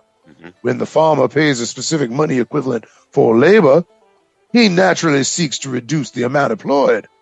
The very essence of the system lies in the constant and active supervision." End quote. But freed people coveted freedom and ownership of their own time. So this helped perpetuate negative stereotypes that some racial flaw prevented them understanding punctuality, and it spread negative connotations to CPT without understanding that it had a kind of cultural importance. They basically were like, oh, look, they're defective, right? But selling one's time is selling part of oneself. This sacrifice of freedom is no small matter. It's one that we should consider deeply. Sharecropping, quote, offered the discrete prospect of immediate gain. It meant that that they were partners with the landowners in the enterprise of planting, harvesting, and marketing the crop. And that meant opportunity for independence and control over the disposition of their labor power, end quote. In other words, share wages allowed freed people to control their labor and their time. Time wages do not. The sociologist John Horton argued, quote, diversity of time perspectives can be understood intellectually, but it's rarely tolerated socially. A dominant group reifies and objectifies its time. It views all other conceptions of time as subversive, as indeed they are, end quote. And this would play out in the New South.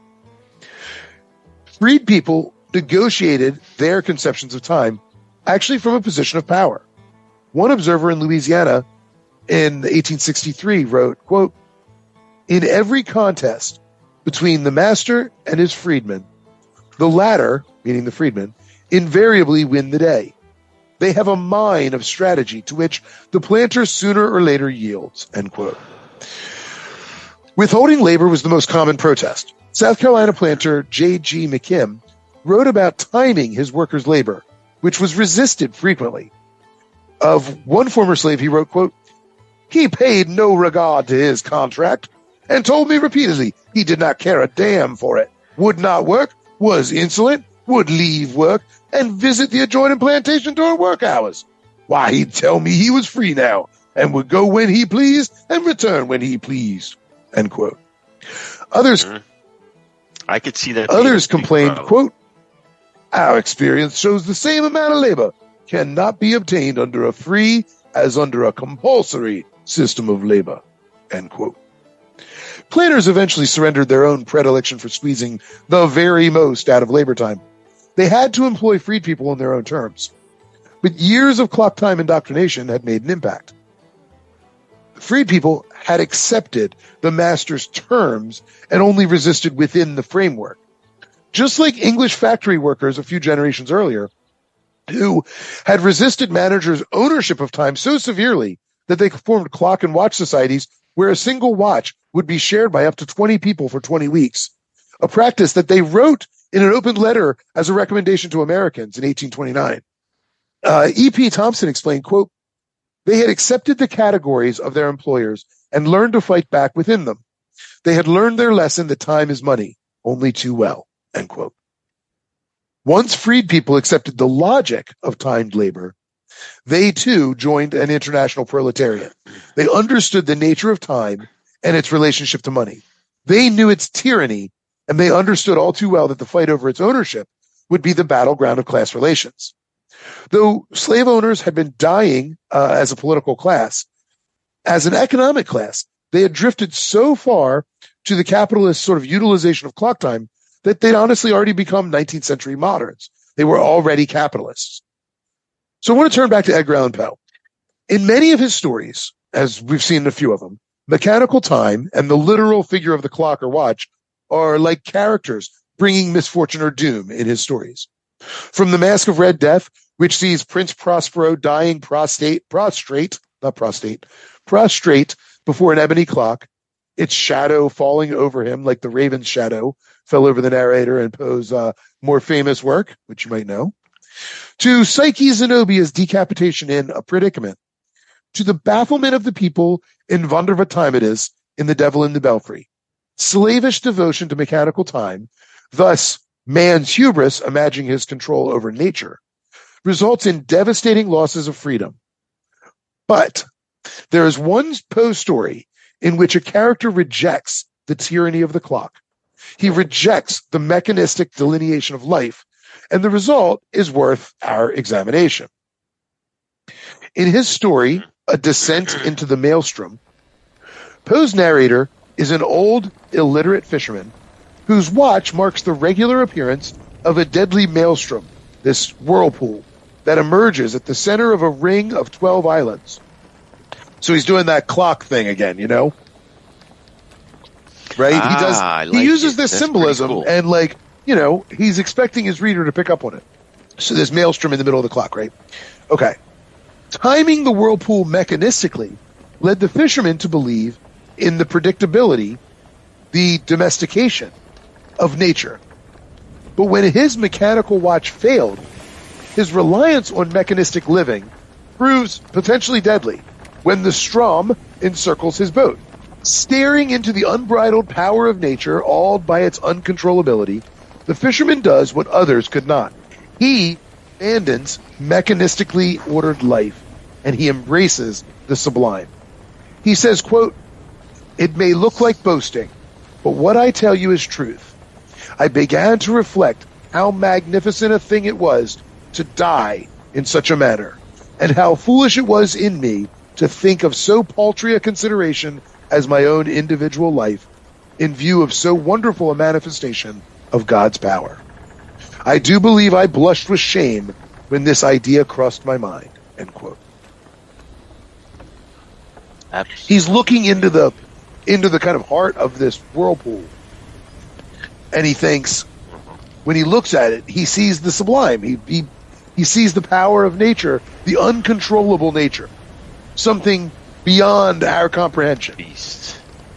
And he says, Damn right. you know, he's thinking, like, man, like, who am I to think that my individual life is somehow more important than this force that I see before me? And he's embarrassed that he even had the thought. Mm-hmm. Right? So our other characters, they tried to fight using time, using a mechanistic existence. They tried to fight their own mortality. They tried to fight against the sublime.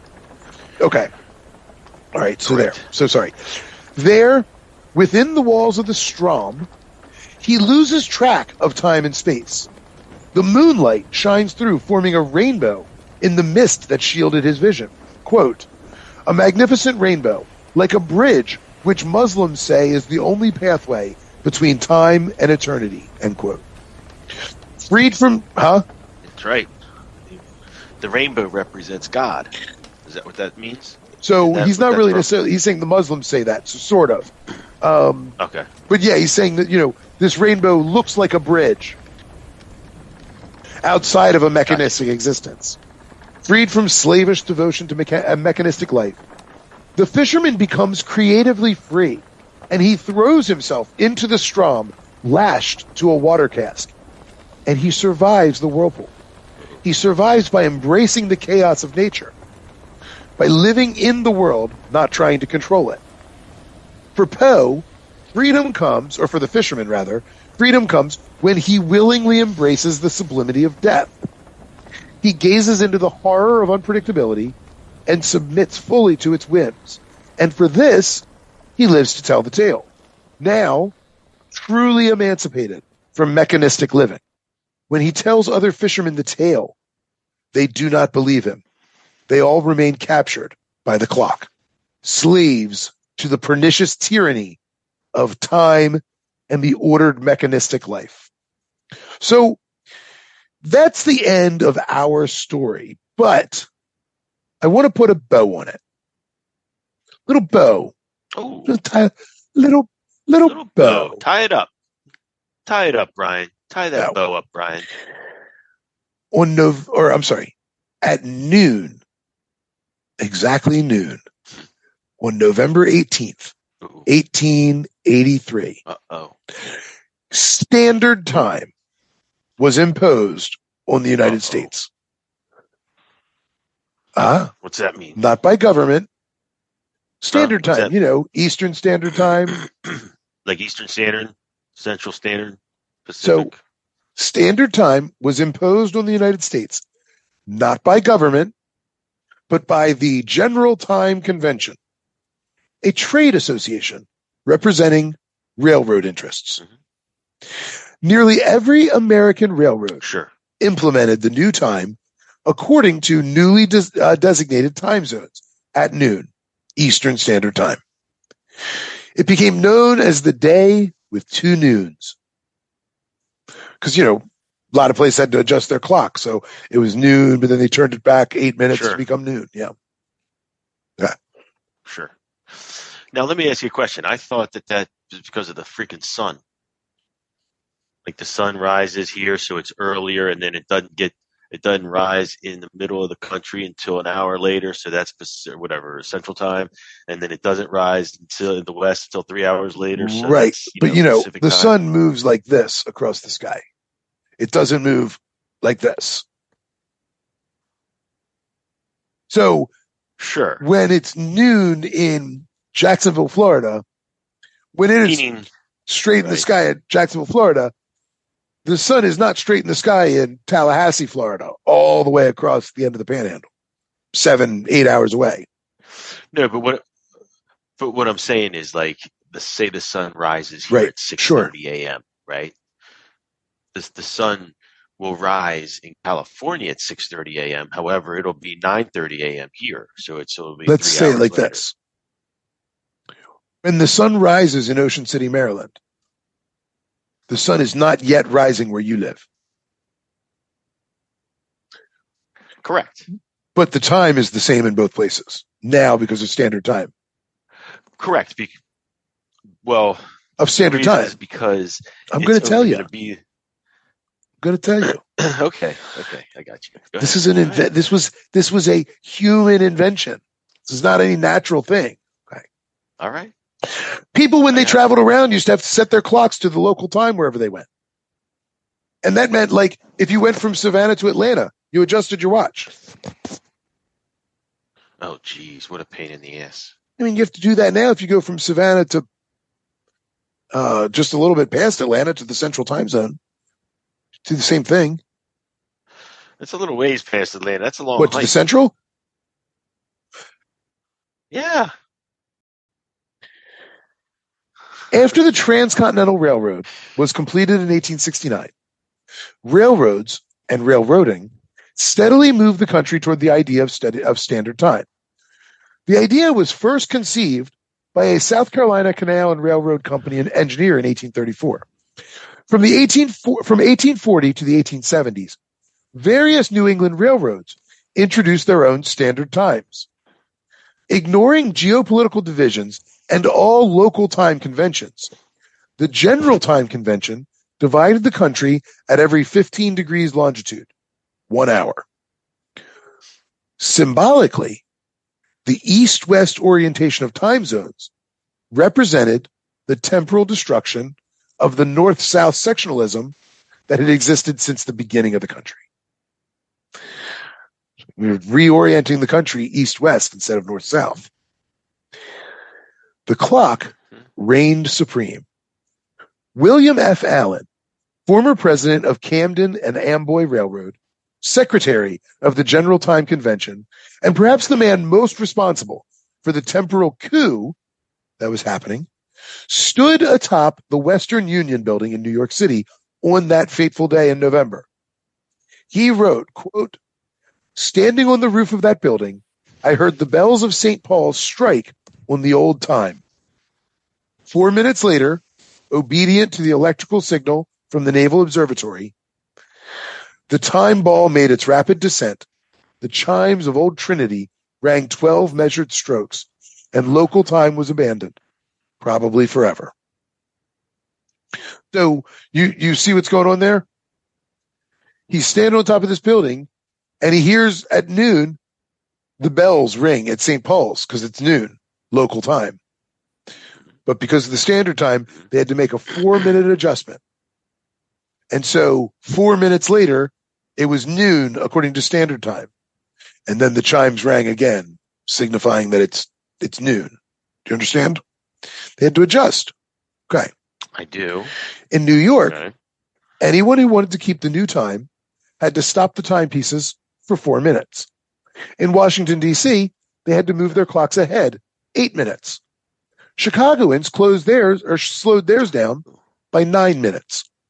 New Orleans, Denver, Philadelphia, they did nothing. For most people, the revolution required just a minor clock adjustment. This change. So wait a second. Yeah. let me interrupt you here. You're saying some of these cities, is everyone on the same time now? Or so someone in Philly, if they call someone in Chicago or wherever, are they going to be like, hey, it's 4 o'clock here? And they'd be like, no, you asshole, it's 3:45. You're late for the meeting. No, I'm not late. Look, it's only 4. every 3:45. Towns would Come have on, their asshole. own clocks. Good. And the way the sun appears in the See? sky is how you determine the time. Like you set the time according to whatever the conventions are in your area. So Maine is much farther east. You know, the eastern seaboard of Maine is farther east than, say, Atlanta. So the difference between sunrise there and sunrise in Atlanta is huge. So setting your clock, so figuring out what time it's noon on the eastern seaboard of Maine versus Atlanta is going to be a big difference. Big difference in time. Sure. And you set your clock according to the local time. Standard time is what changes that. Interesting. That's what I'm talking about. Didn't exist before that. Thank God. Hold on. Just hold on. So, like I said, for most people, this revolution required just a minor clock adjustment. This change, instituted by the railroads, again, not the government, like private enterprise, was not universally accepted or immediately successful in destroying local time. In fact, this was probably the only force promoting the nation state that was not pushed or enforced by the federal government, right? Free wage labor was, and so was like a standard currency, things that are promoting the idea of a nation state, like a unified nation. Standard time is every state has and standard time. And stuff, yeah. Every town had their own time, right? A standard time makes for a more unified nation, but also one that gives up a lot of independence. Everybody gives up their independence by doing this, right? I mean, you understand that, right? Like by saying, fine, we'll operate on what the railroad says, you're giving up your freedom to operate on what the sun says. Why? Okay. Do you not see that? Okay, you see that, right? Okay. No.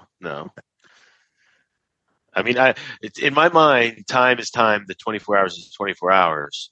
You can look at the sun, say it's noon, or you can look at the actual clock and say it's 12. Whether the railroad said we're using this, right, calling it standard is irrelevant. But what I'm saying is, freedom. If you're on the seaboard of Maine and you look up at the sky and you go, it's noon.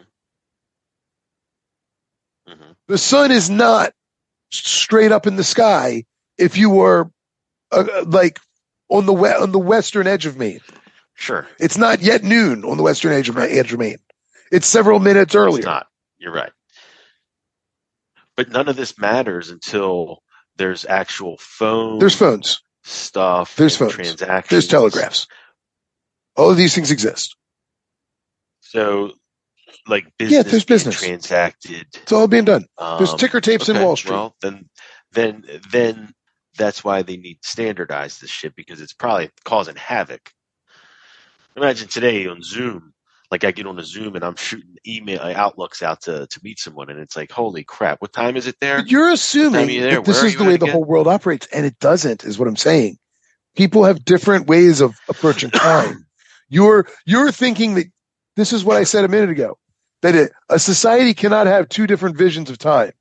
They can exist in theory, but in practice, one seems subversive. And that is the thing, that there are multiple visions of time, even still in the world. And your inability to sort of grapple with them is proof of that point. Those other things seem subversive.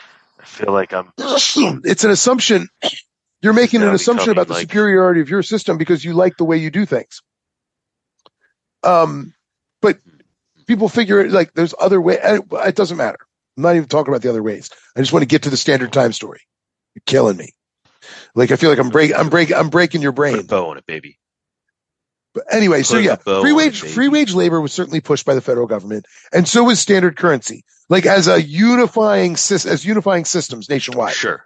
But time change was promoted exclusively by not exclusively, was promoted by private enterprise. Right? It's the only one not being pushed by the government. In fact, the federal government first legislated civil time in 1918. That is the 20th century before the federal government decided to intervene. Yes. And standard time wasn't even made like the law of the land until 1967. Blowing your mind? In fact, Washington, D.C. Sorry, go ahead. It did blow my mind. No, I'm saying it did blow my mind. It makes sense that the railroad would be the one that would try to institute that, though. I'm just thinking in my mind, it's like they have destinations and a time schedule to keep, and it was probably driving them bananas because they're like, yeah, we'll be picking you up at that stop at 10:20. You're like, wait a second, it's 10. Take this back 10:17. to earlier when I Where talked are about they? when the railroad started delivering the mail. The mail had these stringent requirements about time, and every town has their own time convention. Yes. They were like, we've had it. We're going to standardize this shit. Yeah. But again, this was just like the trade group, right? So it's just like the rich assholes. Anyway, all right. Yep. Time wasn't mandated. Standard time wasn't mandated until 1967, and in fact, Washington D.C. was among the last places to accept it, and they were forced to accept it by congressional mandate. The city, a number of clergy also resisted the change, arguing that their local time was God-given and would not be altered by mammon-worshipping railroad interests. Well, I'm just saying, so there's a point. There's a point to be made there that God gives each area its own time, right? The sun is at high noon in each town because God ordained the time to be noon in that town. But the money-grubbing railroad interests are trying to force this new time down our throat. And so now we're going to be slaves to mammon by extension instead of adhering to the time that God gave us. Others rejected it specifically because they hated the railroads. 3 days after the introduction of the new time, the Indianapolis Daily Sentinel printed, quote, "The sun is no longer to boss the job. People must eat, sleep, and work by railroad time. People will have to marry by railroad time," end quote.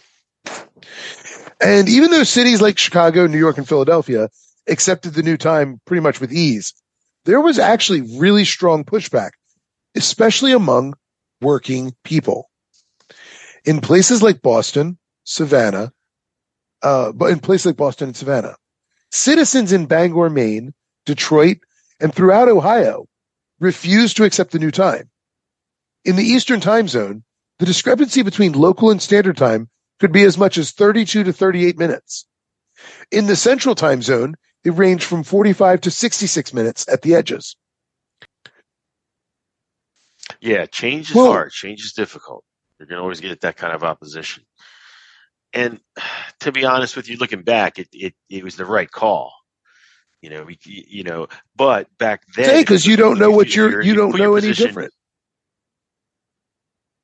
But if you put yourself in the shoes of the people, I get it, because to them they're like, why the fuck do we need to do that? But if they were making probably 10 times the phone calls, doing way more business transactions on, like, not online, obviously not online, but via some sort of long distance cable wire, what have you, where time is crucial, or if you operated a business, or if you were in that kind of situation. I understand that you always care about the 8% at the very top of the spend. You don't care about working people. I get it.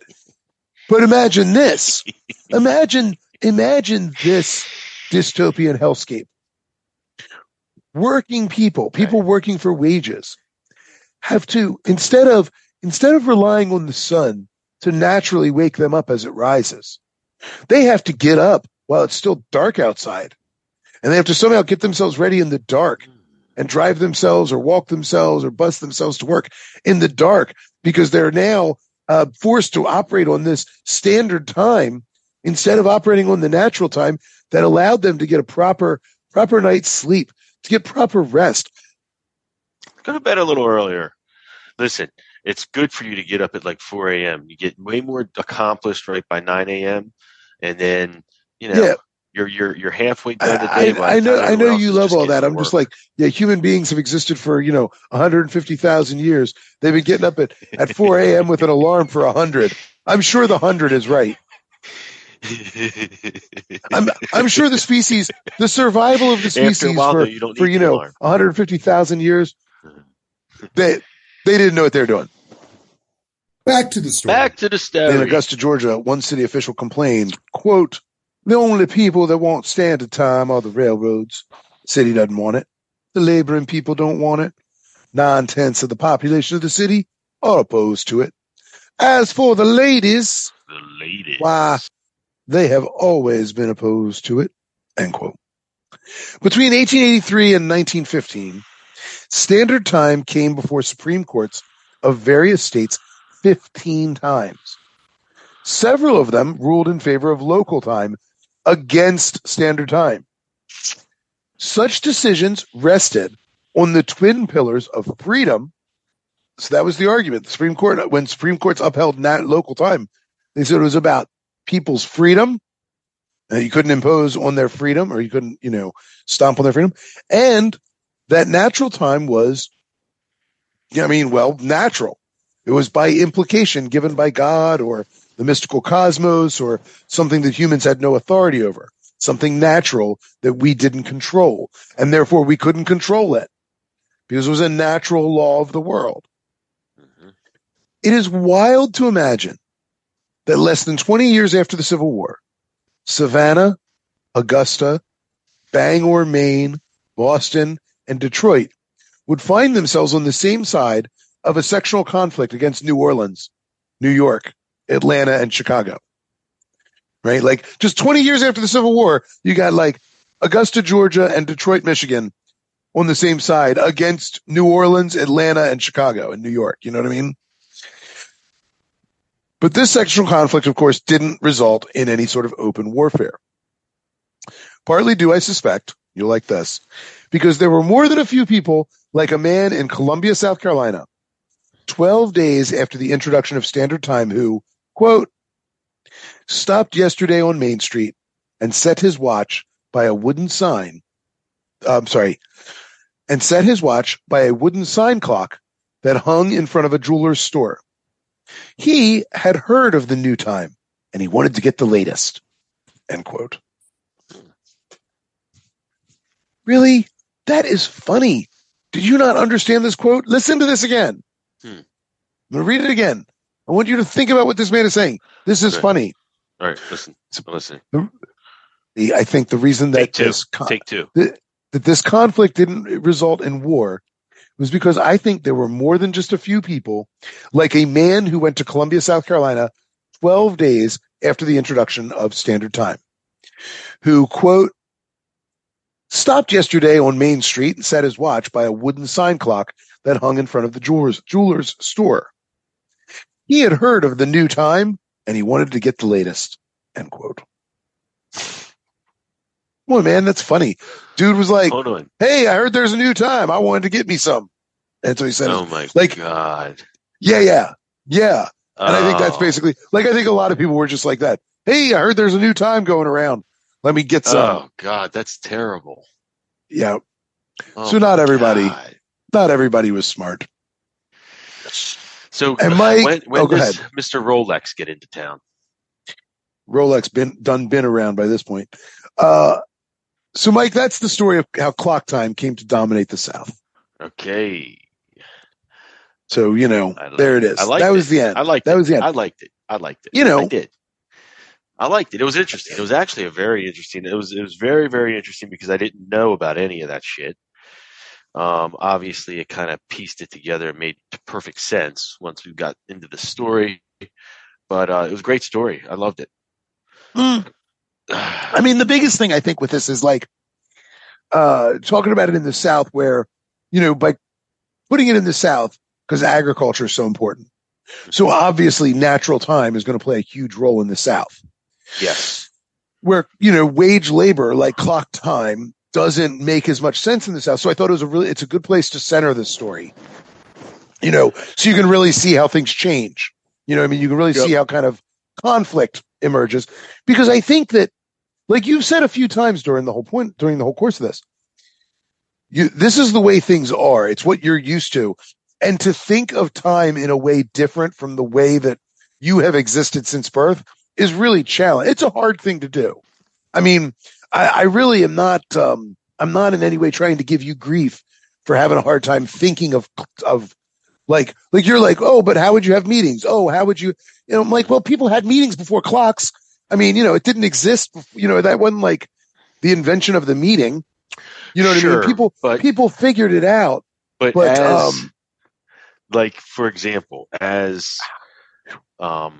business grew, I mean, honestly, before clocks, I'm sure people had meetings, but I mean, the big business wasn't really around then, right? So as the industrial age or whatever hit, and all these big businesses are sprouting up and small businesses are growing, it became a little bit more crucial, right? To have that type of synchronized time and all that good stuff. I hear you. But one of the things that I think is really interesting is how the working class in particular were the ones who rejected this. It was the working class who. Well, I would see why. Because you look like you're like, shit, now I'm a slave to the clock. Right. Right. So and you already have so you have so little freedom already. Exactly. And so you're giving up one more degree of freedom. And I mean, like, you think about those like clock and watch societies. It sounds so quaint where you're like, yeah, you had guys that like would have like one watch between 20 men and they would share it for 20 weeks.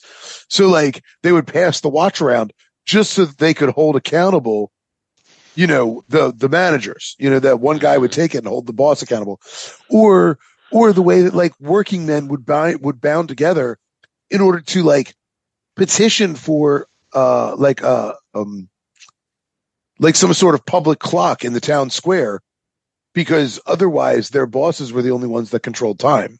Yep. You know what I mean? So they would so once time became the way that you measured wages, as opposed to like a day wage or whatever, once, or you got paid per task or whatever.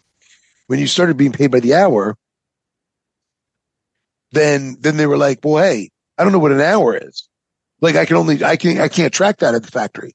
I need a clock that's in town square so everyone can hear it. You know what I mean? So I know when it's time for me to go home. So I'm not being taken advantage of more than I already am. They had to live near a bell tower. Anyway. All right. Well, buddy, how can the good people contact us? The good people, and only the good people, can contact us and find us really where you find all your favorite podcasts: Podbean, Apple, any other pod hosting app. And then if you want to email us, shoot us your suggestions, any stories you want to hear about, any topics, any donations. You can send them to unbalancedviews@gmail.com. Mm-hmm. And then what else are we on there, Brian? Twitter. You can tweet us at Views Unbalanced, although I have to be honest, I haven't really I haven't been very active on Twitter since it's in free fall. Email's the best communication, I would say. Email's the best communication. One day our Instagram engineer will set up an Instagram. I'm not sure when that day will come, but one day we've got a cool logo that our Instagram engineer could put on Instagram, but that's all right. Well, I'm going to see if he can put it on at least my personal site. Yeah. Oh yeah. I'll send it to you. I don't know. Maybe you don't have it. I think I do. I think I still have it. It's so cool. Send it to you. All right. So there's that. Okay. And then, let's see. So I think that constitutes another full episode of the podcast. Yeehaw. Unbalanced Views of History. Until next time. Goodbye. Ciao.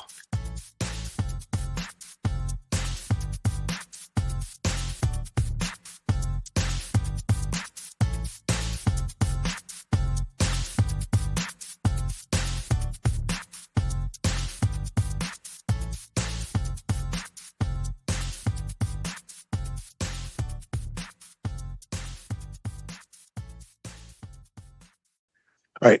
hang on. Don't go anywhere. Okay. All right, let me read this really quick, okay? Cool. And then I want to talk to you for a second. Sources for this episode: Mark M. Smith, Mastered by the Clock, Time, Slavery, and Freedom in the American South; Susan Buck Morse, Hegel, Haiti, and Universal History; E.P. Thompson, The Making of the English Working Class; and Time, Work Discipline, and Industrial Capitalism in Past and Present, number 29; Edgar Allan Poe's Complete Short Stories; Coletso Atkins, Kafir Time in Journal of African History, number 29; and The Moor is Dead, Give Us Your Money, Cultural Origins of an African Work Ethic; Chris Nyland, Capitalism and the History of Work Time Thought in British Journal of Sociology, number 37; Julie Saville, The Work of Reconstruction from Slave to Wage Laborer in South Carolina, 1860 to 70; John Horton, Time and Cool People in Black Experience, Soul; Wilson Jeremiah Moses, The Wings of Ethiopia, Studies in African American Life and Letters. And there were some other sources as well, but those are the main ones. And all right, thanks so much for listening. See you next time. Goodbye. Ciao.